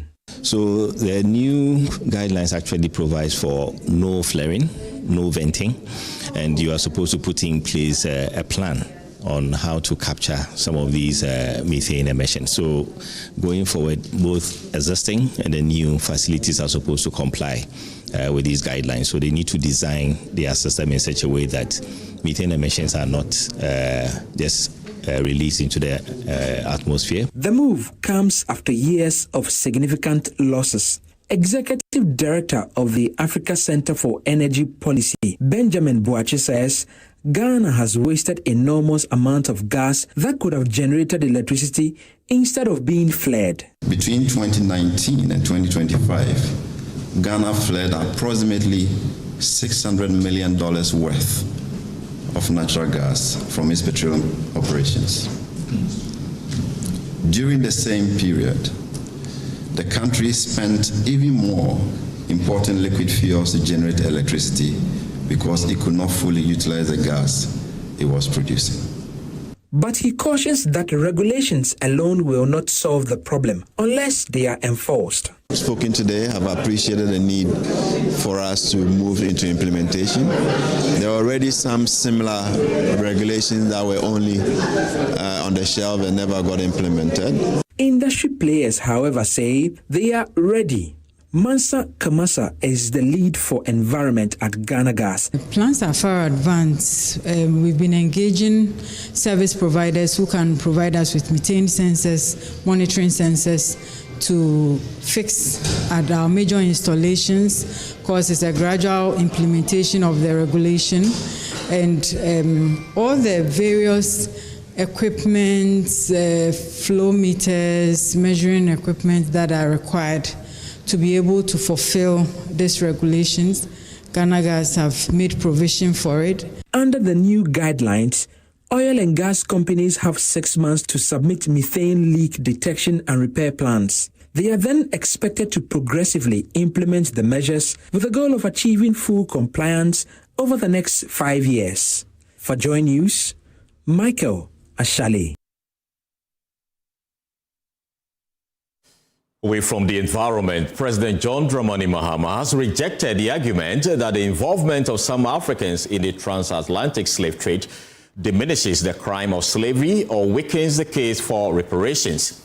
Speaking at a high-level dialogue on reparations at the University of the West Indies in Jamaica, as part of his state visit to Jamaica, President Mahama said the participation of some Africans as intermediaries did not absolve those who designed, financed, and institutionalized the transatlantic slave trade.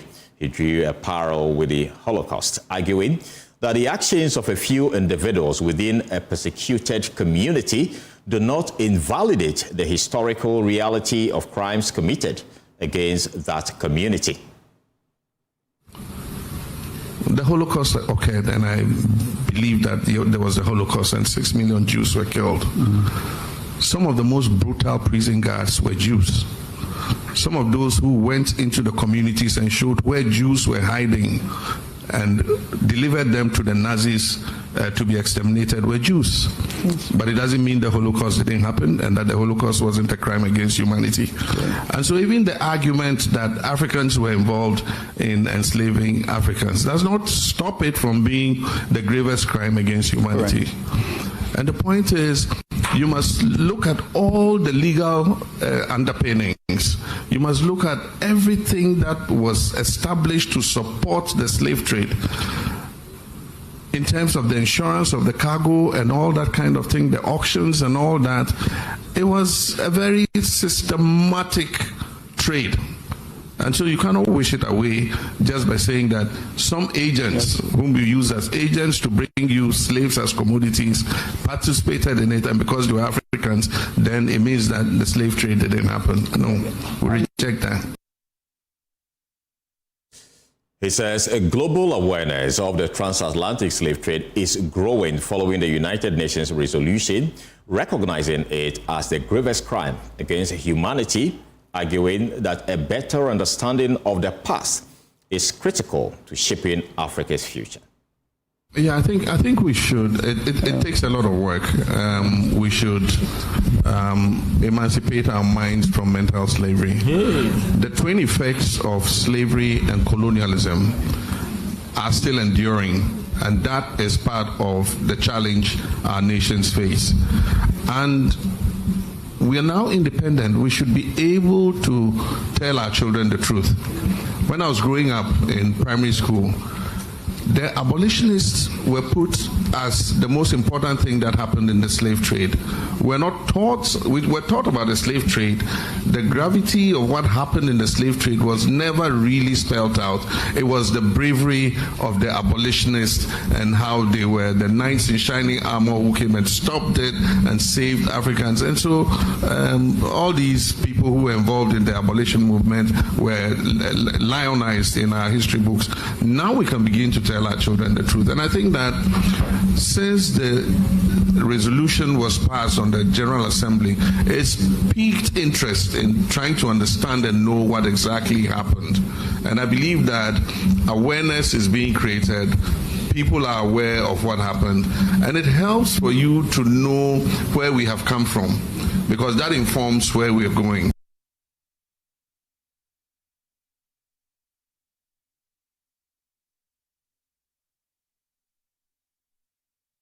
Well, let's cross over to Jamaica now, where President John Dramani Mahama is actually addressing that country's parliament as part of a state visit to that country. We'll bring you that feed shortly.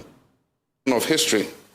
It's a celebration of our shared heritage and a reaffirmation that although the Atlantic Ocean may separate our shores, it can never diminish the bonds that unite our people. The relationship between Ghana and Jamaica is unlike many others in the community of nations. It was not forged by treaties alone.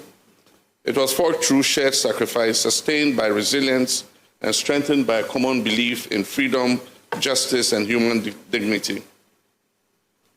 Today, as Jamaica commemorates Emancipation Day and celebrates the 64th anniversary of independence, Ghana joins you in honoring the remarkable journey of a proud people whose courage, creativity, and resilience continues to inspire the whole of Africa, the Caribbean, and the global African diaspora.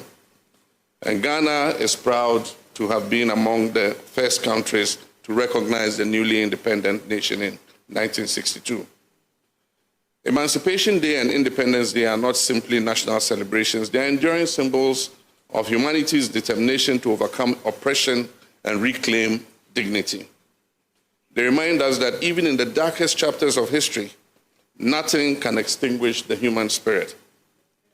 The story of Jamaica is in many respects the story of Africa. It began in the great civilizations of our continent, the Empire of Ghana, Mali, Songhai, Great Zimbabwe, Buganda, Ashanti, Moshi, Benin, Ile-Ife, and many others. And this is before millions of Africans were forcibly taken across the Atlantic, endured the horrors of the Middle Passage, survived the brutality of enslavement, but found hope in communities in the New World that refused to surrender their identity, their faith, or their humanity. Against unimaginable odds, our ancestors preserved their cultures, their traditions, and their belief in freedom. They resisted oppression in countless ways, ensuring that future generations would inherit not despair, but hope. From the Maroon communities in Jamaica to the liberation movements that swept across Africa, the spirit of resistance of the African endured. And it ultimately gave birth to free nations that were determined to shape their own destinies. Today we honor the enslaved men and women whose labor enriched empires while their humanity was denied them. We honor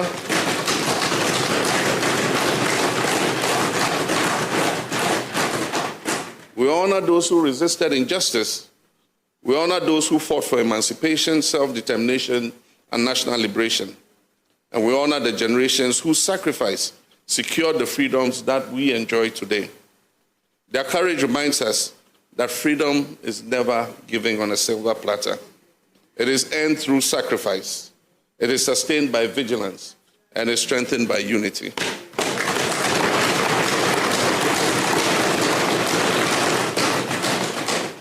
As we honor our shared past, we must also confront it with honesty and courage. History cannot be changed, but it can be acknowledged. And only by acknowledging historical truth can we build a future that is founded on reconciliation, justice, and mutual respect. As was recently reaffirmed at the United Nations General Assembly, the transatlantic slave trade and the racialized chattel enslavement of Africans was the gravest crime committed against humanity.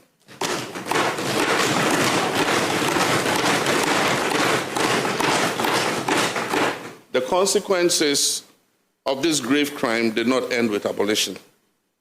The consequences continue even today to shape the patterns of inequality and exclusion that have persisted across our world.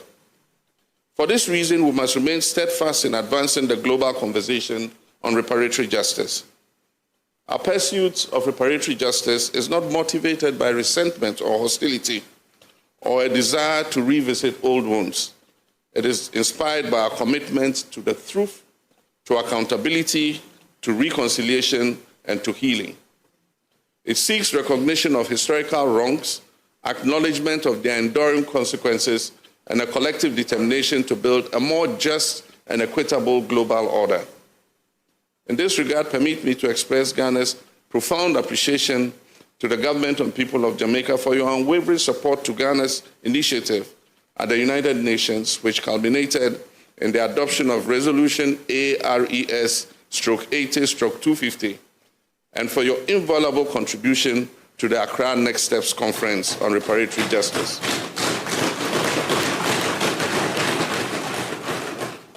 Jamaica has provided principled leadership on this important issue for many years. Together, our two nations are ensuring that the descendants of those who suffered history's greatest injustice are neither forgotten or denied a voice in shaping a fairer world. Our advocacy is ultimately about hope. Hope that our future generations will inherit a world in which historical truth is acknowledged, human dignity is upheld, and justice becomes the foundation for lasting reconciliation. And that is the vision that continues to unite Ghana and Jamaica. It is a vision worthy of our ancestors. It is a vision to which we remain unwaveringly committed. I wish to also reiterate my message to the Right Honorable Prime Minister of Jamaica, Dr. Andrew Holness, yesterday, that Ghana fully supports the petition on slavery Jamaica proposes to soon submit to King Charles III.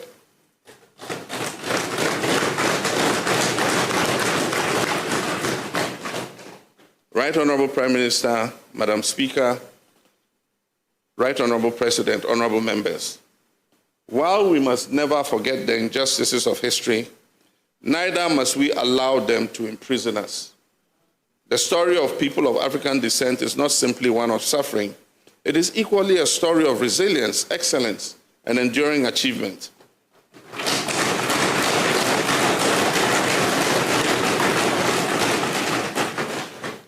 It is a story of civilizations that advanced human knowledge, of freedom fighters who challenged oppression, of innovators who expanded the frontiers of science and technology, of artists whose creativity enriched global culture, and of statesmen and women who inspired nations to believe in the possibilities of freedom and self-determination.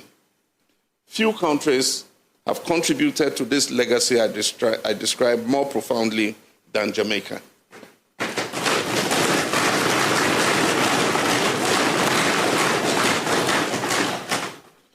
The land that gave the world the visionary leadership of the Right Honorable Marcus Mosiah Garvey, whose call for black pride, self-reliance, and African unity awakened the consciousness of millions across Africa and the diaspora. His ideas inspired generations of Pan-African leaders, including our own founding father, President Osagyefo Dr. Kwame Nkrumah, who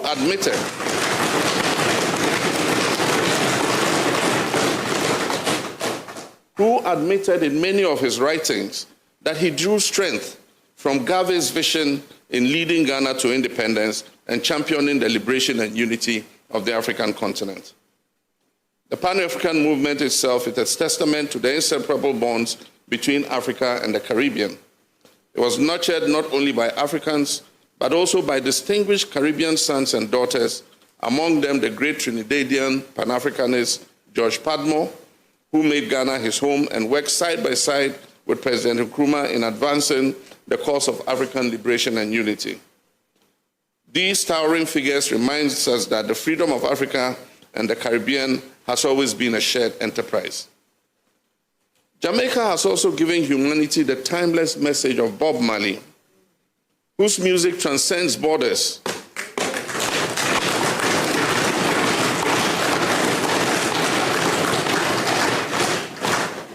And whose voice became a universal anthem for freedom, justice, and human dignity.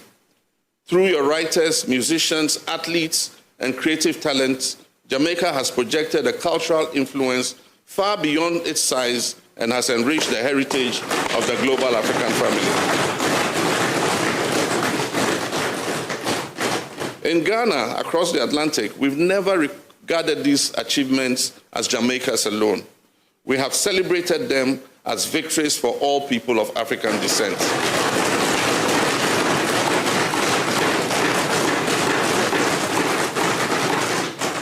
Today, although we live under different flags and may speak with different accents, we remain united by a common heritage and an interconnected destiny. The challenge before us is therefore clear. We must transform our shared history into shared purpose.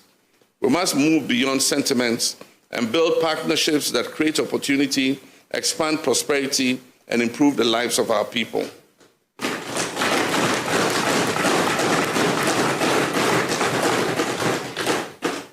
And as our first president, Dr. Kwame Nkrumah, reminded us, and I quote, he says, the forces that unite us are intrinsic and greater than the superimposed influences that keep us apart.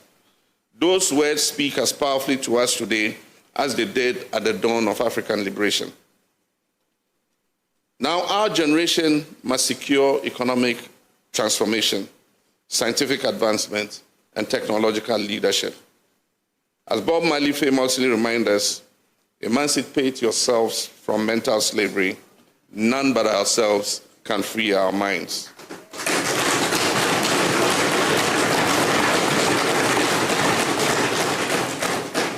The liberation of the African mind remains one of the defining tasks of our generation. It demands confidence in our own institutions. It demands belief in our own capabilities and an unwavering commitment to accountability and excellence. Above all, it requires that our young people see themselves not as descendants of slaves, but as heirs to greatness and architects of an even greater future.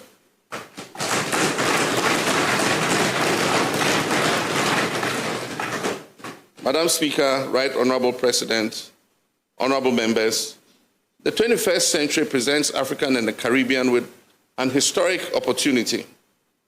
Africa is home to the world's youngest, fastest growing population, possesses immense natural resources, and is becoming rapidly a growing center of innovation and enterprise.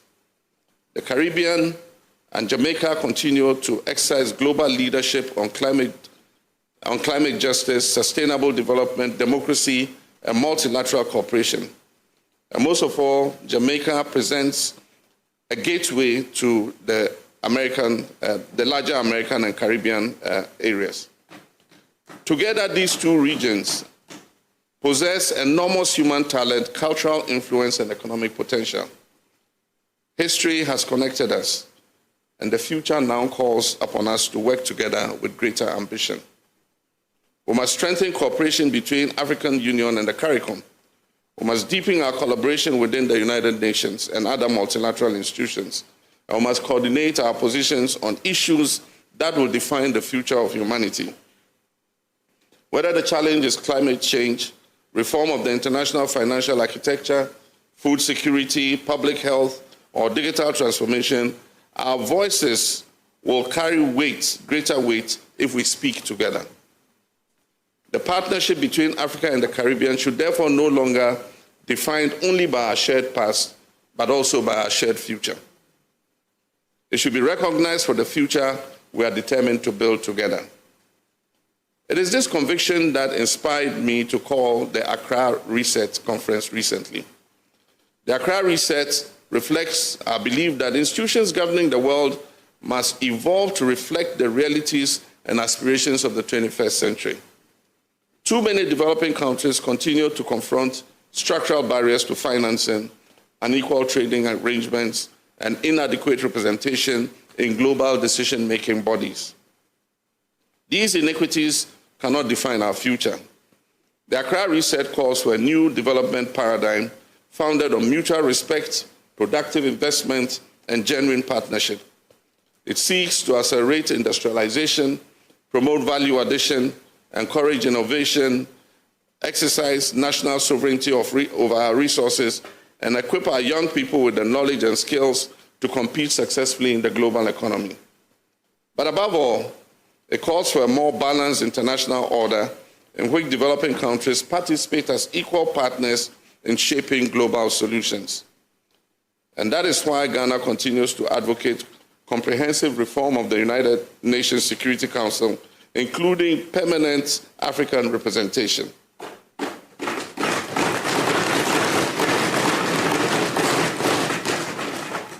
It is the reason why we support reforms that give developing countries a stronger voice within the international financial institutions. And it is why we believe Africa and the Caribbean must continue to stand together in pursuit of a fairer, more inclusive, and more representative international system.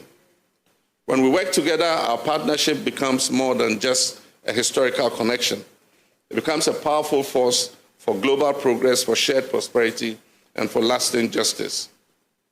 Madam Speaker, History has brought Ghana and Jamaica together. The future now calls upon us to deepen that relationship with renewed purpose and greater ambition. Our friendship has endured because it's founded not merely on diplomacy, but on shared values, on mutual respect, and an abiding sense of kinship. We recognize in each other not only trusted partners, but members of the same global African family.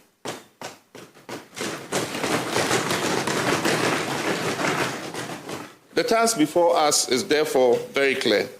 It is to transform our historical bonds into practical partnerships that create jobs for our people, expand opportunities, and improve the lives of our citizens. The African Continental Free Trade Area, which has its headquarters in Accra, offers unprecedented opportunities for closer commercial relations between Africa and the Caribbean.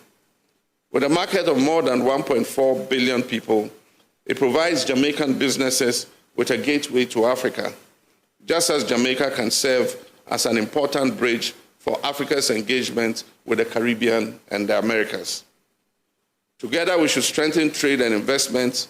We should promote joint ventures between our business people and encourage greater collaboration between our private sector. We should deepen cooperation. We should deepen cooperation in agriculture, tourism, maritime transport, renewable energy, digital technology, education, healthcare, and the creative industries. We should encourage greater exchanges amongst our universities. And I'm happy to note that the University of West Indies and my alma mater, the University of Legon, already have a twinning relationship.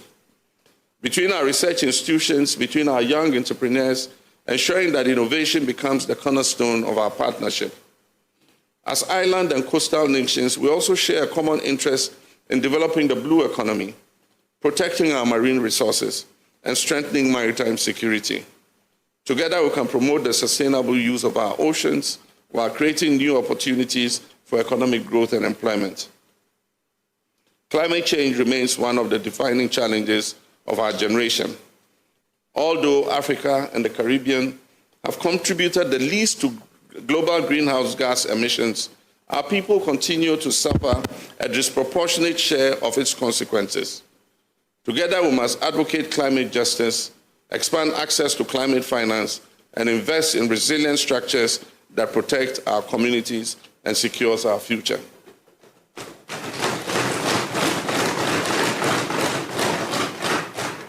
Let the Ghana-Jamaica partnership become a model for a renewed relationship between Africa and the Caribbean, one that is driven by innovation, by our shared prosperity, our common determination to improve the lives of our people. The friendship between our two countries has already been tested not only in moments of celebration, but also in times of adversity. When Hurricane Melissa's widespread destruction in Jamaica occurred, Ghana responded as family.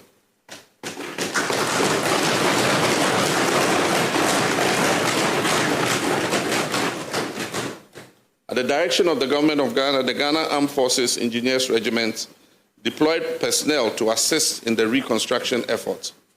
Working closely with the Jamaica Defense Force, government agencies, and local communities, they helped restore damaged infrastructure, rehabilitate public facilities, and support affected families as they rebuild their lives. Their mission was not one of compassion. It was a mission of brotherhood and solidarity in true African tradition.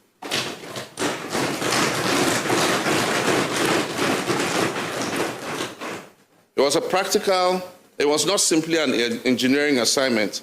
It was a practical demonstration of Pan-African solidarity. The professionalism, discipline, and selfless service displayed by the officers and men of the Ghana Armed Forces reflects the finest traditions of our military service. It strengthened the enduring bonds between our two nations. Their work stands as a reminder that while the Atlantic Ocean separates our shores, it cannot separate our humanity.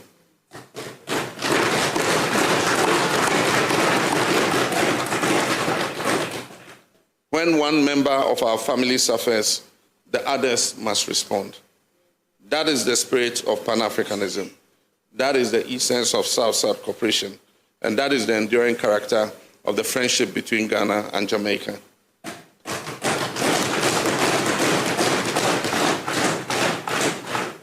And let me use this occasion to commend the government and people of Jamaica for your resilience and for your speedy recovery after Hurricane Melissa.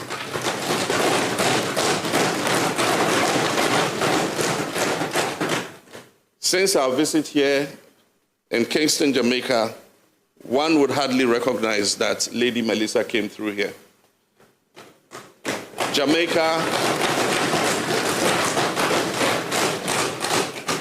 Jamaica has bounced back. It reflects Jamaica's resilience, and I commend you.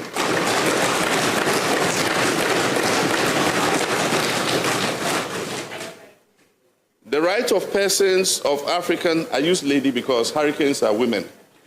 They are named after women. The rights of persons of African descent in the diaspora to return to the mother continent is not an act of charity or compassion. Repatriation is not an act of kindness. Repatriation is a right of all persons of African descent to return to the mother continent and settle or reside if they wish. And that is why Ghana passed the Right of Abode Act in the year 2000 and is currently considering a new homeland return bill that will codify residence and citizenship pathways for all members of the global African family.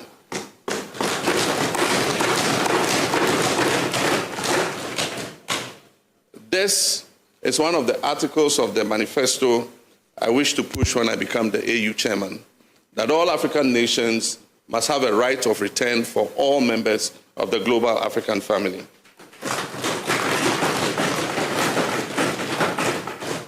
Ladies and gentlemen, permit me to conclude by speaking directly to the young people of Jamaica, Ghana, Africa, and the global African diaspora. Our youth are the generation that will define the next chapter of our shared history. Our youth have inherited the courage of our ancestors, but they also possess opportunities that our ancestors could scarcely have imagined. Technology has connected our continents. Knowledge has become more accessible than at any time in history. Innovation has created possibilities that previous generations could only have dreamt about. The future will belong to those who create solutions, embrace innovation, and build bridges across nations and cultures. And to our youth, I say dream boldly, lead with integrity, innovate with purpose, build enterprises that create jobs, use technology to solve problems, and serve your communities with compassion. And never doubt that you can change and never doubt your ability to change your country, your continent, and the world. Our responsibility as leaders is to build societies that match your ambitions, societies founded on quality education, equal opportunity, innovation, democratic governance, and shared prosperity. If we succeed, the descendants of Africa will not merely have participated in shaping our future, they would have participated in leading it. Madam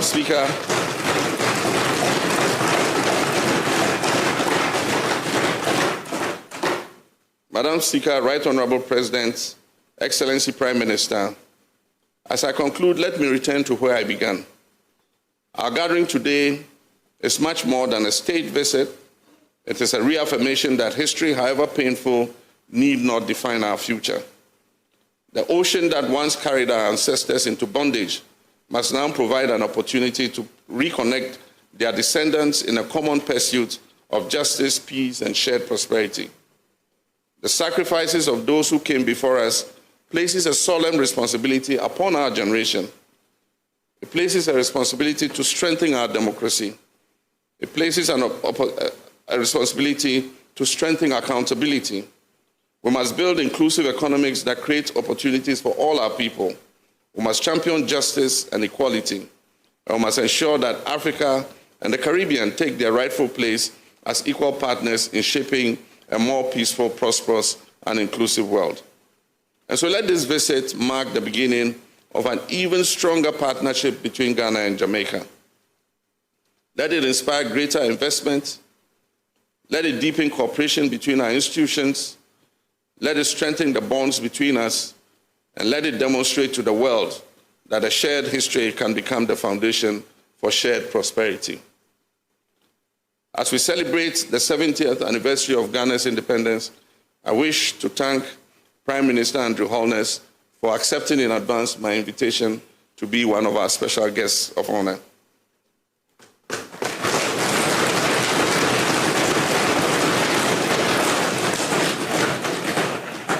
Together, let us honor our past by building a future worthy of the sacrifice of our ancestors, a future founded on justice, a future sustained by peace, a future driven by innovation, and a future in which Africa, the Caribbean, and the global African family stand together as architects of a more just, more equitable world. On behalf of the government and people of Ghana, I congratulate the government and people of Jamaica on the celebration of Emancipation Day and the 64th anniversary of your independence. May the friendship between Ghana and Jamaica continue to flourish. May Africa and the Caribbean continue to stand together in unity and common purpose. May God bless Jamaica, may God bless Ghana, and may God bless the enduring friendship between our two people. I thank you.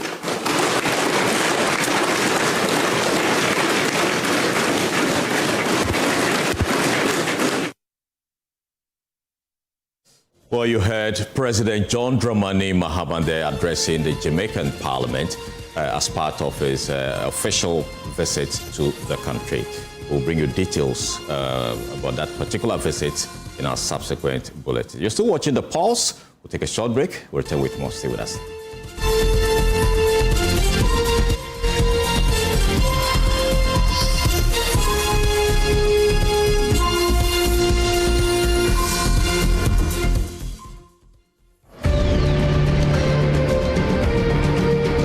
On PM Express, power is confronted, claims are tested, and accountability is not optional. The first 2 months in office between January, February, and March, we had already brought down this rate, and then we have sustained it since. Politics, business, the economy, social justice. If it affects your life, it will be examined. If it shapes your future, it will be interrogated. You ever sitting there today, you see me sweating, I'm answering your question, you in the comfort of your chair, putting all these questions to me. That is why you would not have the responsibility of bringing about this document. No safe spaces for evasion, no comfort in half-truths, just facts, pressure, and the courage to stay with the question until the answer comes. Your word says, my words were, those on Compact Plus, you pay $570 and you get more channels. Evans, that moves you. This is the speech. To the speech I read yesterday is what I'm holding here. You didn't read the speech. You didn't write it. I wrote it and I read it. Because democracy demands scrutiny and the public deserves clarity. When the day's noise fades and the nation needs understanding, there is PM Express on Joy News. Independent, fearless, credible.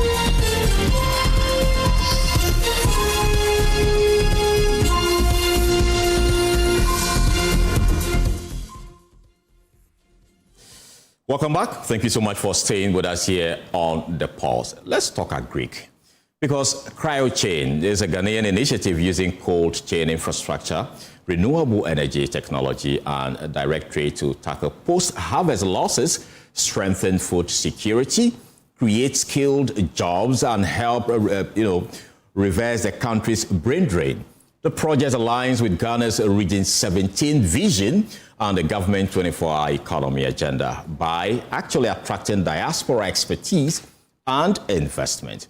A key part of that vision is its flagship or partnership with Akufo-Addo Technical University to establish a cold chain agri-tech and applied technology ecosystem hub in the Eastern region.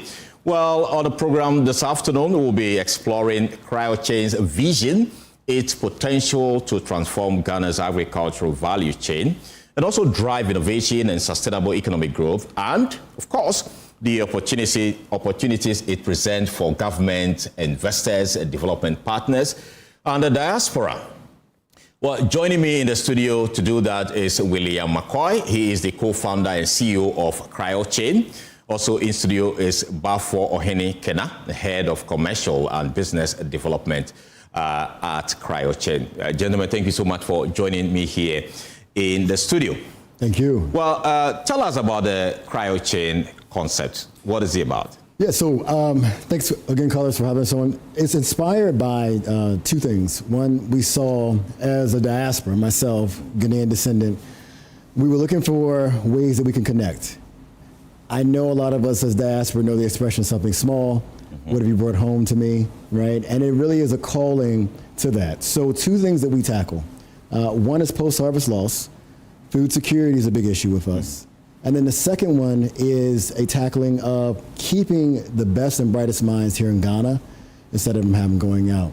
And we're able to do that solution under one hub through the CryoChain hub that we have, bringing back something small, but not just in the way of something small, but something larger in the sense that we hope to create impact and make this a model for the future. I see. So how is this actually going to help address post-harvest losses?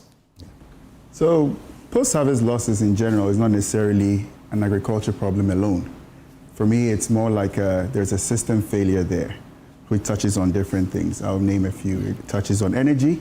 So CryoChain addresses that energy problem by going sustainable. We're using solar and setting up a hub at the farm gate, close to the farm. So this is why we've started in Akufo-Addo. So it's all solar-based? So it's not necessarily all solar-based. It'll be grid-tied as well. But then the solar will ensure that we have consistent power supply. Now, secondly, we are looking at having refrigerated EV trucks to do the logistics, which is the second system failure. So you find that a lot of the time we depend on diesel-powered trucks, which obviously as diesel goes up, of course, goes up with it. By going EV, we have a little bit more control there. Having them refrigerated also ensures that the food doesn't necessarily go bad before it reaches the market.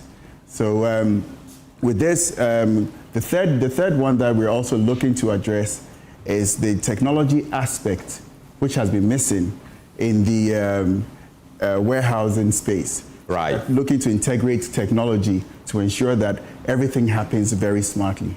So yeah. And how is this actually going to benefit farmers? So farmers in particular are very excited about this. We've engaged a few over the past few weeks, and they derive so much benefit from this in the sense that if you think about it, currently the farmers' post-harvest losses accounts about 50%, sometimes 40, sometimes 60, depending on the crop.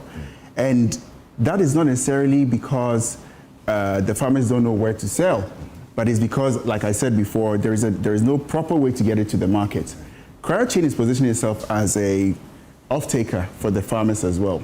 By having access to refrigerated warehouses, which a cold chain really is, it extends the shelf life of the produce. So instead of panic selling to middlemen who will come and exploit you. Especially when it comes to the perishable goods like tomato, watermelon, and all those. Exactly. That's right. So now they have that extended shelf life that allows them to relax and negotiate a much better rate.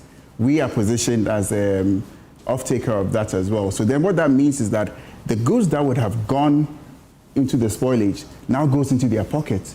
And they don't even necessarily need to farm additionally. They are farming the same quantities, but now making money from that. And how is that actually going to benefit consumers also? Okay, so I guess we are all consumers. So for the consumer, this is a fantastic opportunity. I'm a consumer and I've seen how prices fluctuate. For the consumer, you get fresh and safe foods on the market right away. And for price stability, I think that's the biggest motivator for us. You see that because the food stays longer on the shelf or stays in storage longer or preserved longer, prices will remain stable because there's no rush to get it out of into the market or get rid of it. Let me come to you then. Beyond reducing post-harvest losses and all that, what economic benefit do you think this technology has for the country? Yeah, so Carlos, there's two major economic benefits that it'll have, right? One is obviously we're going to reduce waste. We're going to reduce post-harvest loss. That's a huge thing. Give you an example. Almost $2 billion is lost in post-harvest loss every single year in Ghana. $2 billion USD, right? That's a lot of money. On the flip side of that, we import about $2 billion.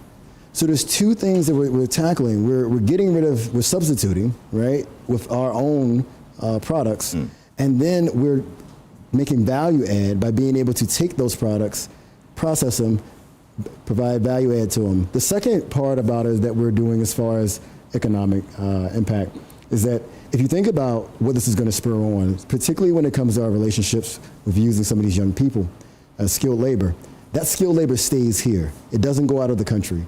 Almost 70,000 young people, skilled labor, leave Western Africa to go leave. That's a lot of skilled labor that we lose. I get it.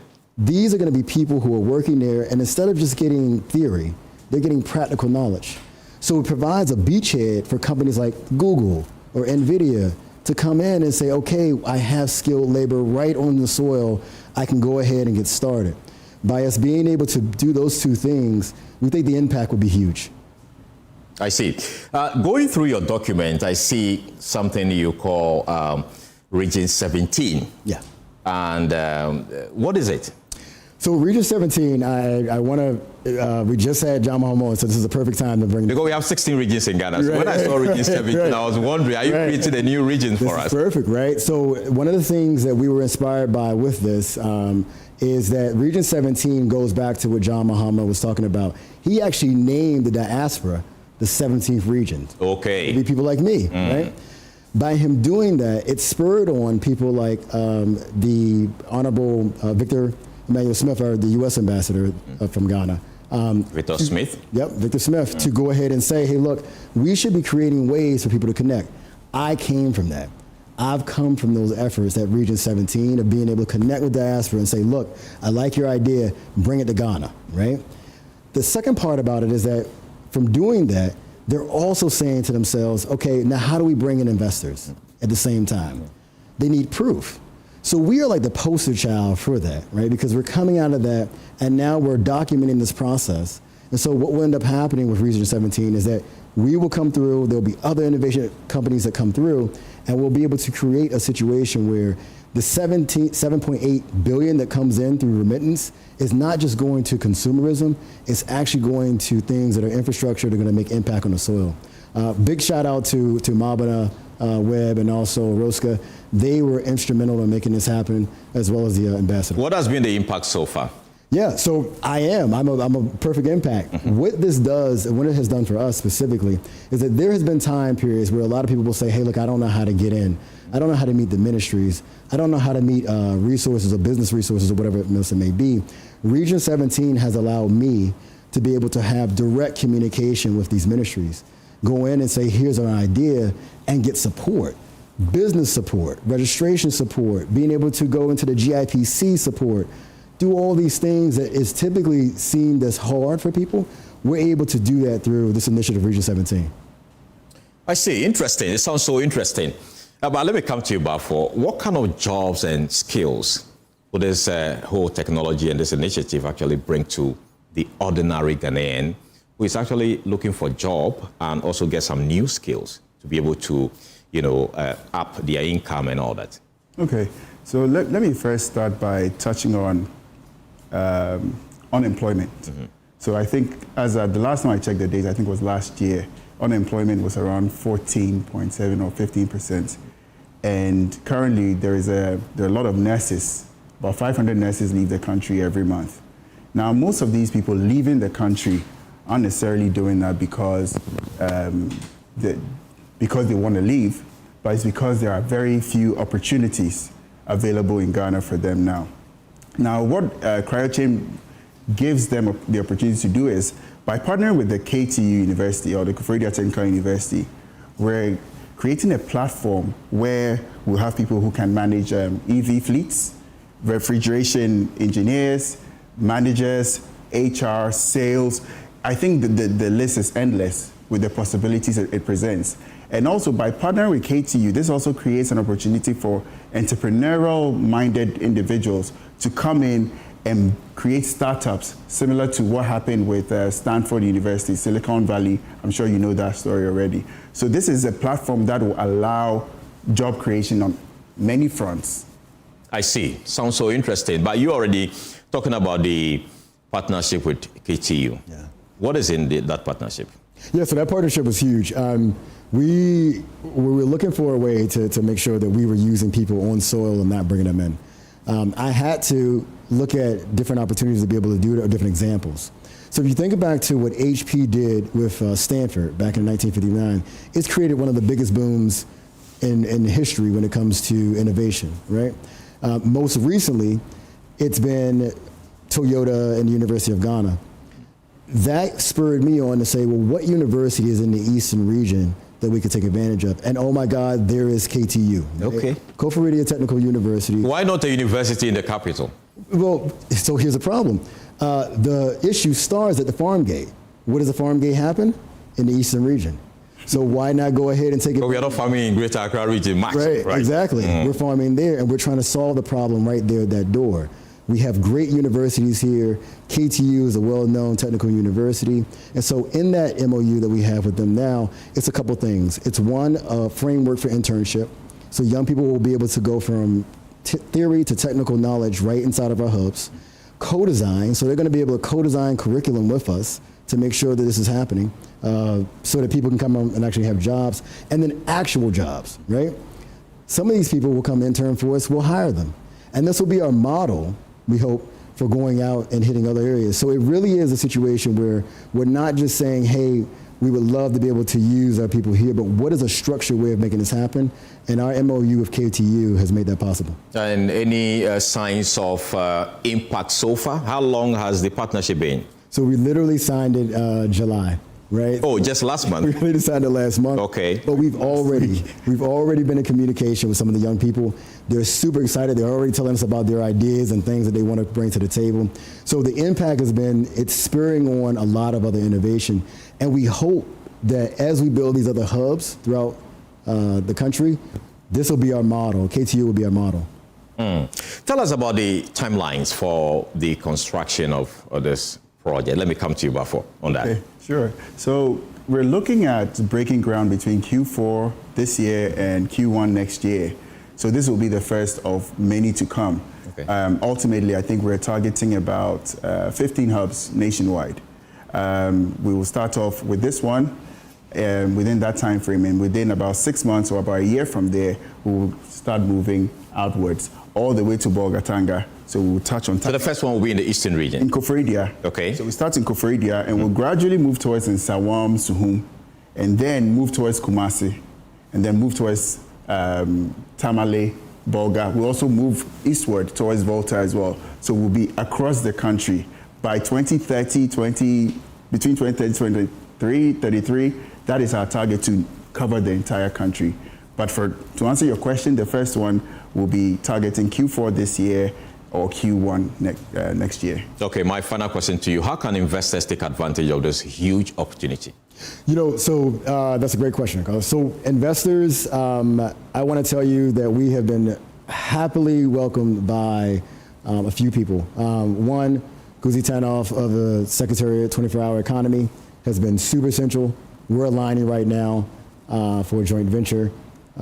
The Secretary, the Deputy Amelia Hart from Fisheries, and then also John DeMello from Food and Agriculture. For investors, if you're looking to take advantage of being in, go to Region 17, talk to them. For our investors out there who are interested in CrowdChain, please contact us. We're looking to enter into a joint development agreement. It's going to be huge, and so we're looking for specifically people who are interested in coming back and using that capital to actually build infrastructure. Is the Ministry of Food and Agriculture playing any role so far? Yes, they have. So they've been very instrumental in giving us both information about farmers, right? Telling us what farmers grow so that we can make sure that we design our hubs around them. Also introducing us to farmers and also allowing us with our Feed Ghana program. William McCoy, thank you so much for speaking to us, as well as Bafo Ohene Kena for speaking to us here on The Pulse. Thank you, Carlos. Well, stay with us. We'll come back with NSMQ.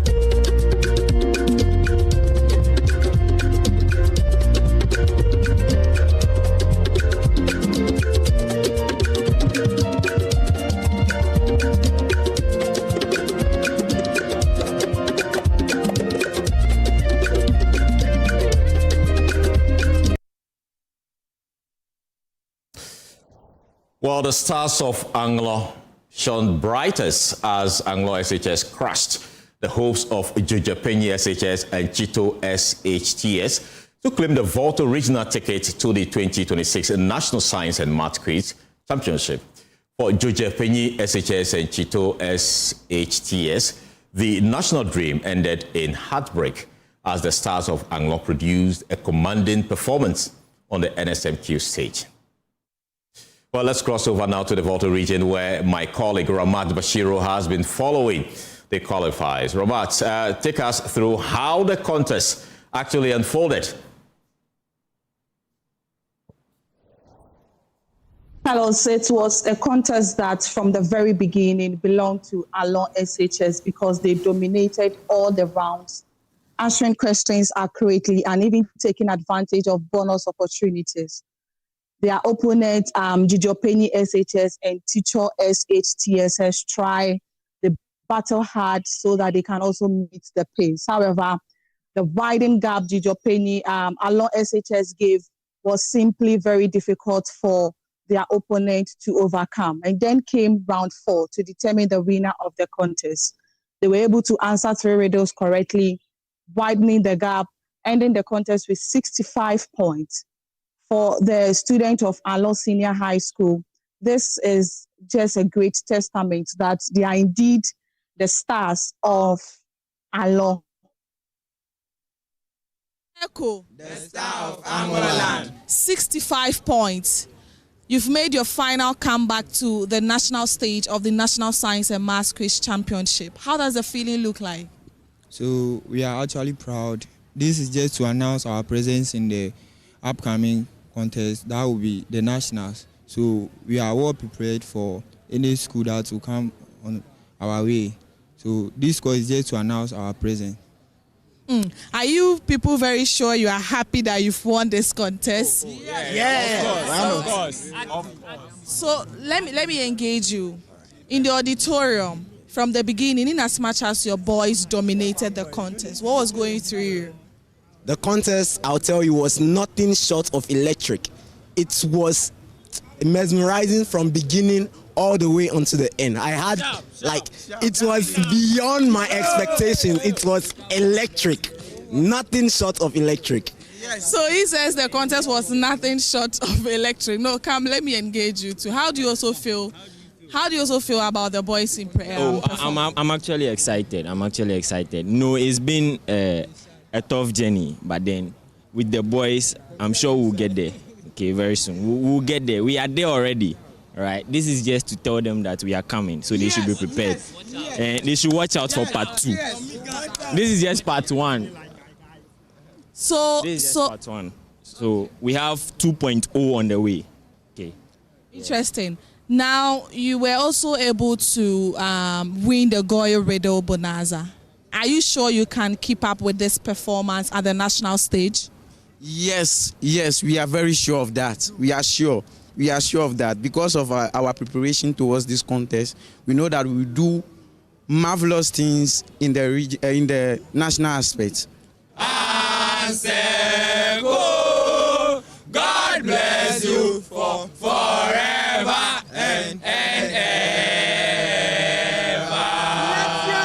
Me too. Nam ya clap.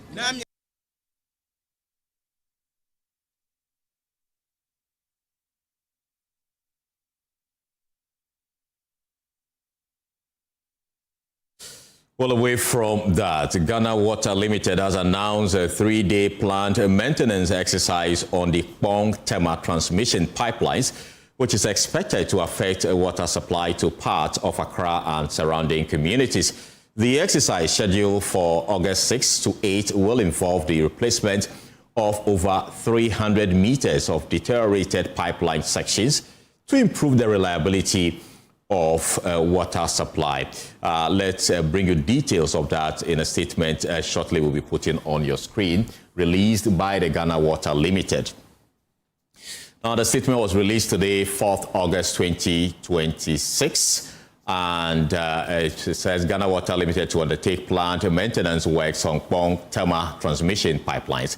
And it raised Ghana Water Limited wishes to inform its cherished customers and the public that it will undertake planned maintenance works involving the isolation and replacement of weak sections on the 21-inch and 42-inch transmission pipelines between Kpong and Tema from Thursday, 6 August to Saturday, 8 August 2026.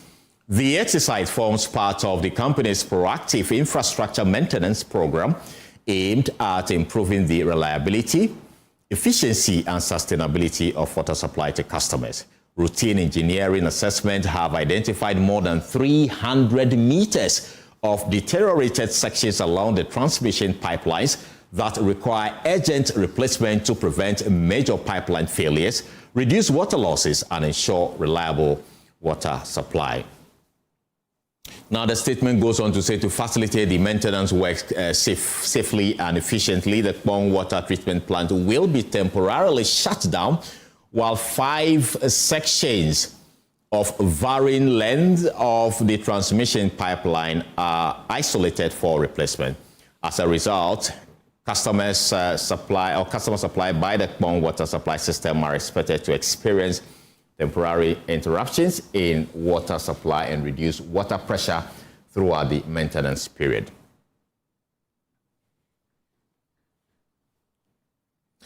Well, for more on this, we have been joined by the PRO for the Ghana Water Company Limited, Stanley Martin. Grateful to have you here on the pause. You've told us what really necessitated this maintenance exercise.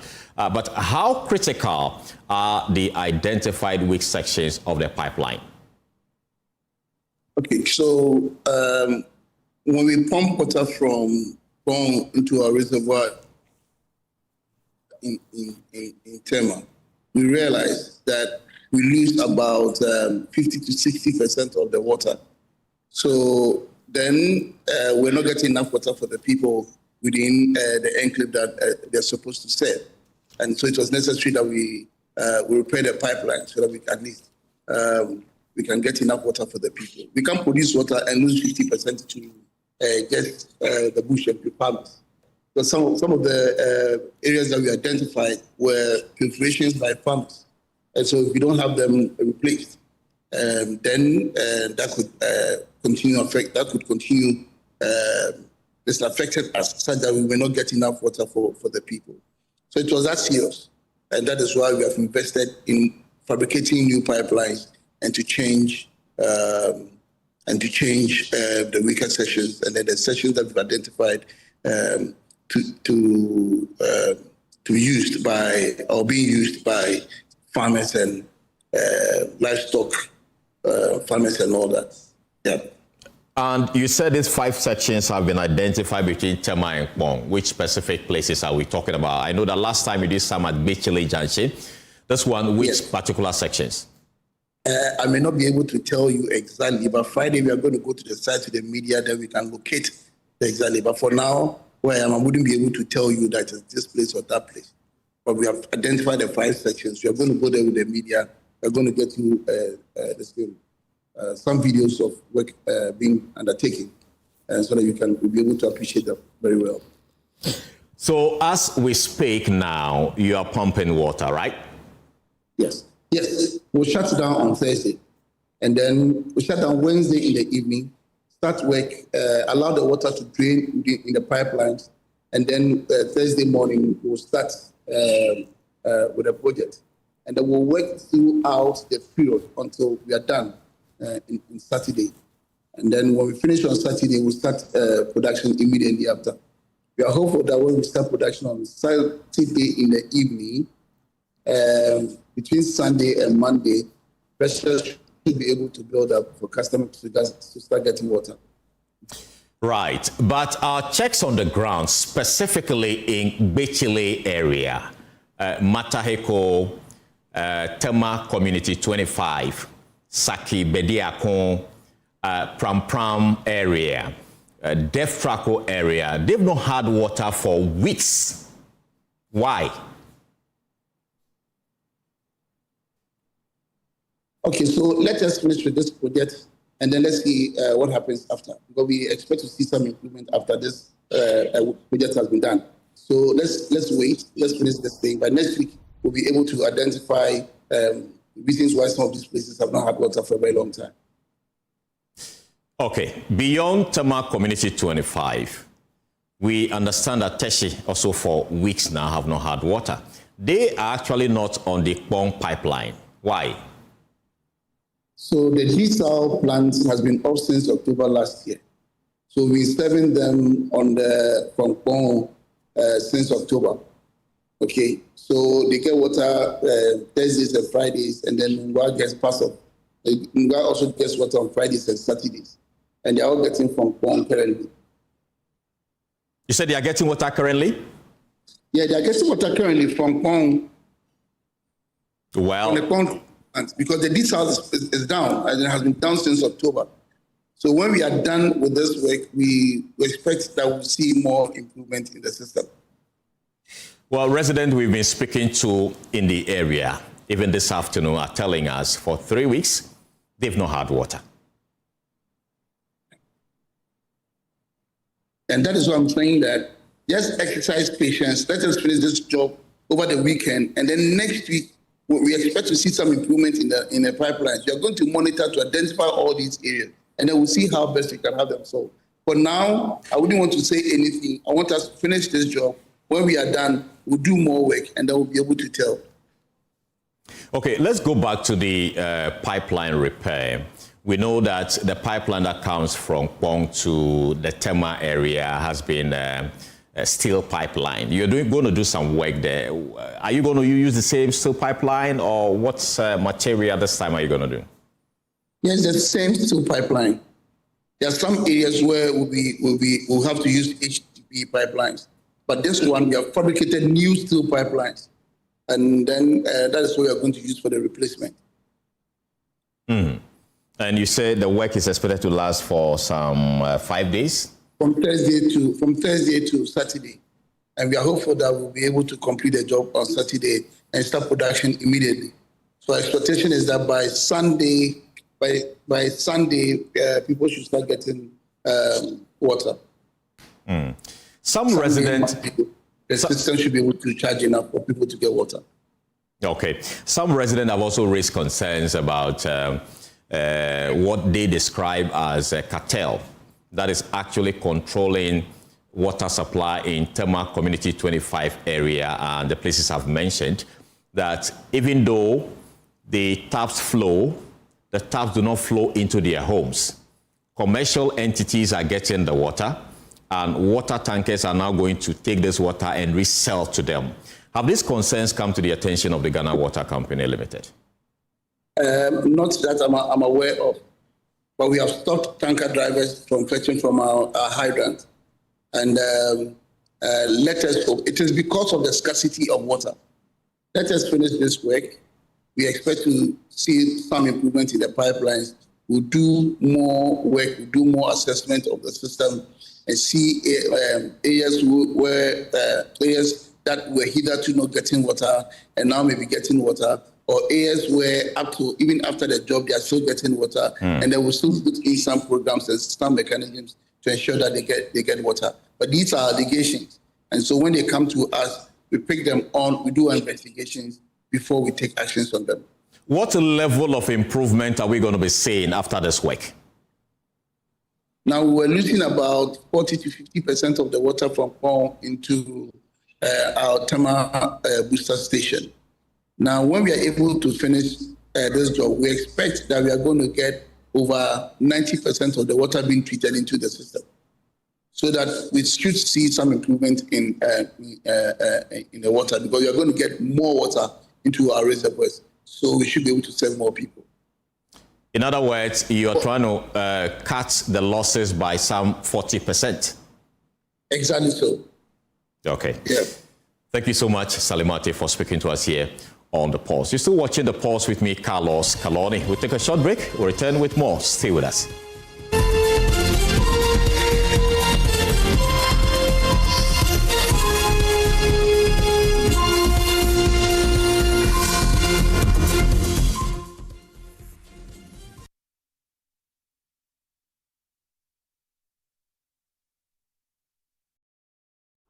Misses? Bad referee decisions? Don't let your child's grade suffer a bad match. Ensure a straight win this academic season with curriculum-aligned textbooks and interactive tools from Pegasus Publishing. From preschool to senior high school, we have the exact game plan your kids need to ace their classes. And because it's World Cup season, you get a massive 20% off every single book. Don't drop points. Call 059-50-10175 or dash to Pegasus Publishing in Accra, Newtown, right opposite the Total Energy Station. Free delivery within Accra when you call. Pegasus Publishing, shaping minds, winning futures. In Biggie's house, there's no place to hide. And even when you think no one is watching, the energy can swing in an instant. This BB Nigeria Season 11. Everything burns brighter. Only the biggest moves tip the scale. Because nothing is given.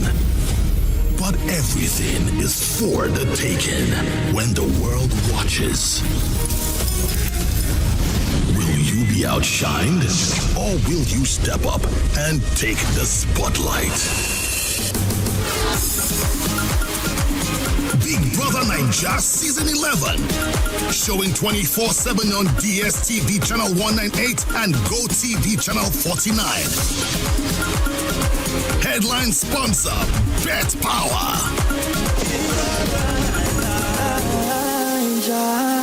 Yeah. Another week is here on the greatest of all time show. My name is Giovanni Clip, and tonight we're bringing you talent. Contestant number 1, let's bring Danica. Let's bring. You did it for you. Cut. Oh, there is a leakage. Where's the plumber? For quality and durability, insist on Syntex pipes. If you want quality, this be where you belong. Strong, tough, and reliable. Your perfect match to your trusted Syntex pipe. Syntex pipe, it dey carry water, no wahala. Syntex pipe, it dey make water dey flow. Syntex, strong, tough. This July, get ready for stories that will make your heart race. From love and passion to secrets and lies that can ruin everything. Catch the sizzling episodes of Sins and Roses at 4 p.m., Domenica Monteiro at 5 p.m., Be My Sunshine at 6 p.m., and Avenida Brazil at 7 p.m. Central African Time. Only on Novelas Plus, Channel 133 on DSTV.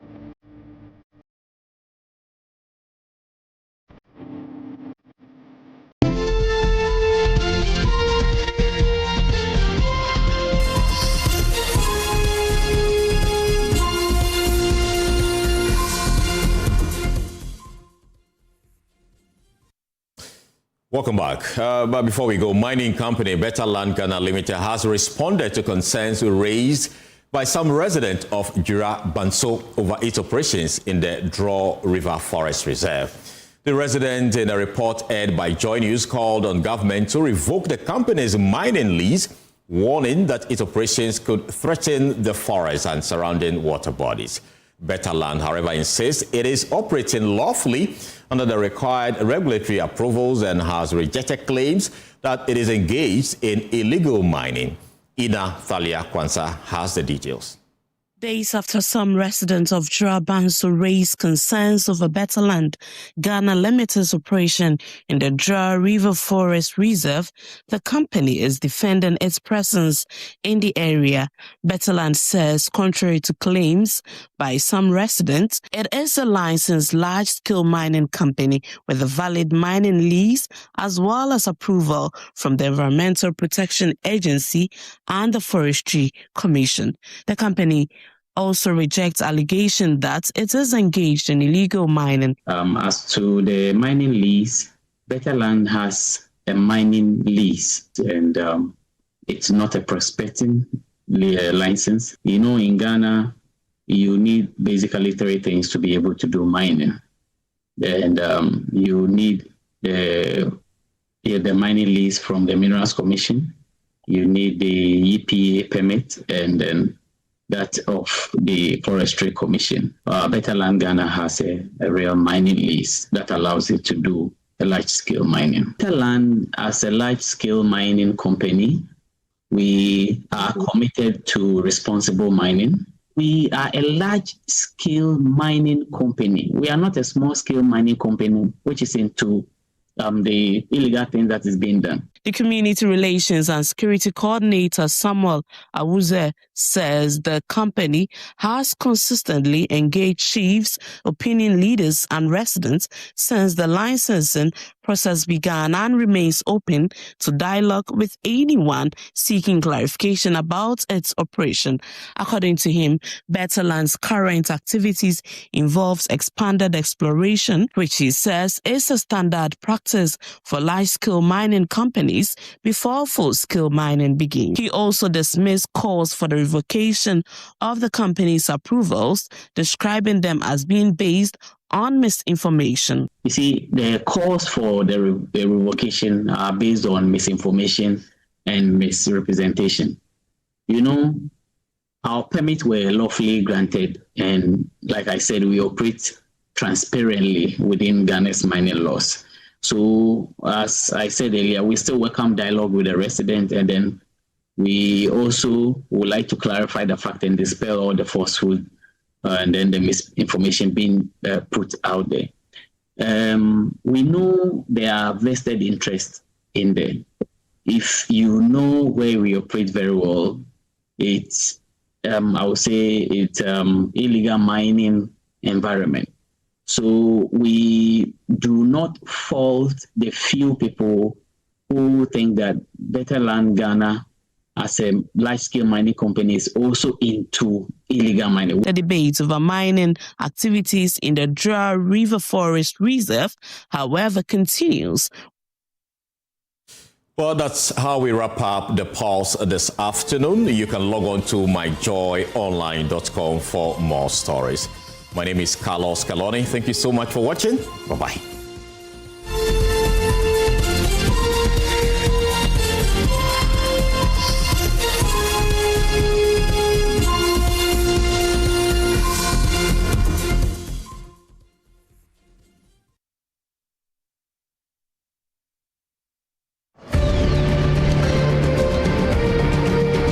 On PM Express, power is confronted, claims are tested, and accountability is not optional. The first 2 months in office between January, February, and March, we had already brought down this rate, and then we have sustained it since.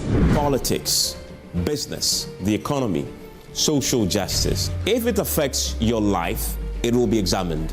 If it shapes your future, it will be interrogated. You ever sitting there today and you see me sweating, I'm answering your question, you in the comfort of your chair putting all these questions to me. That is why you would not have the responsibility of bringing about this document. No safe spaces for evasion, no comfort in half-truths, just facts, pressure, and the courage to stay with the question until the answer comes. Your word says, my words were, those listen, on Compact Plus, you pay $570 and you get more channels. Evans, that moves you. This is the speech. To the speech I read yesterday is what I'm holding here. You didn't read the speech. You didn't write it. I wrote it and I read it. Because democracy demands scrutiny and the public deserves clarity. When the day's noise fades and the nation needs understanding, there is PM Express on Joy News. Independent, fearless, credible.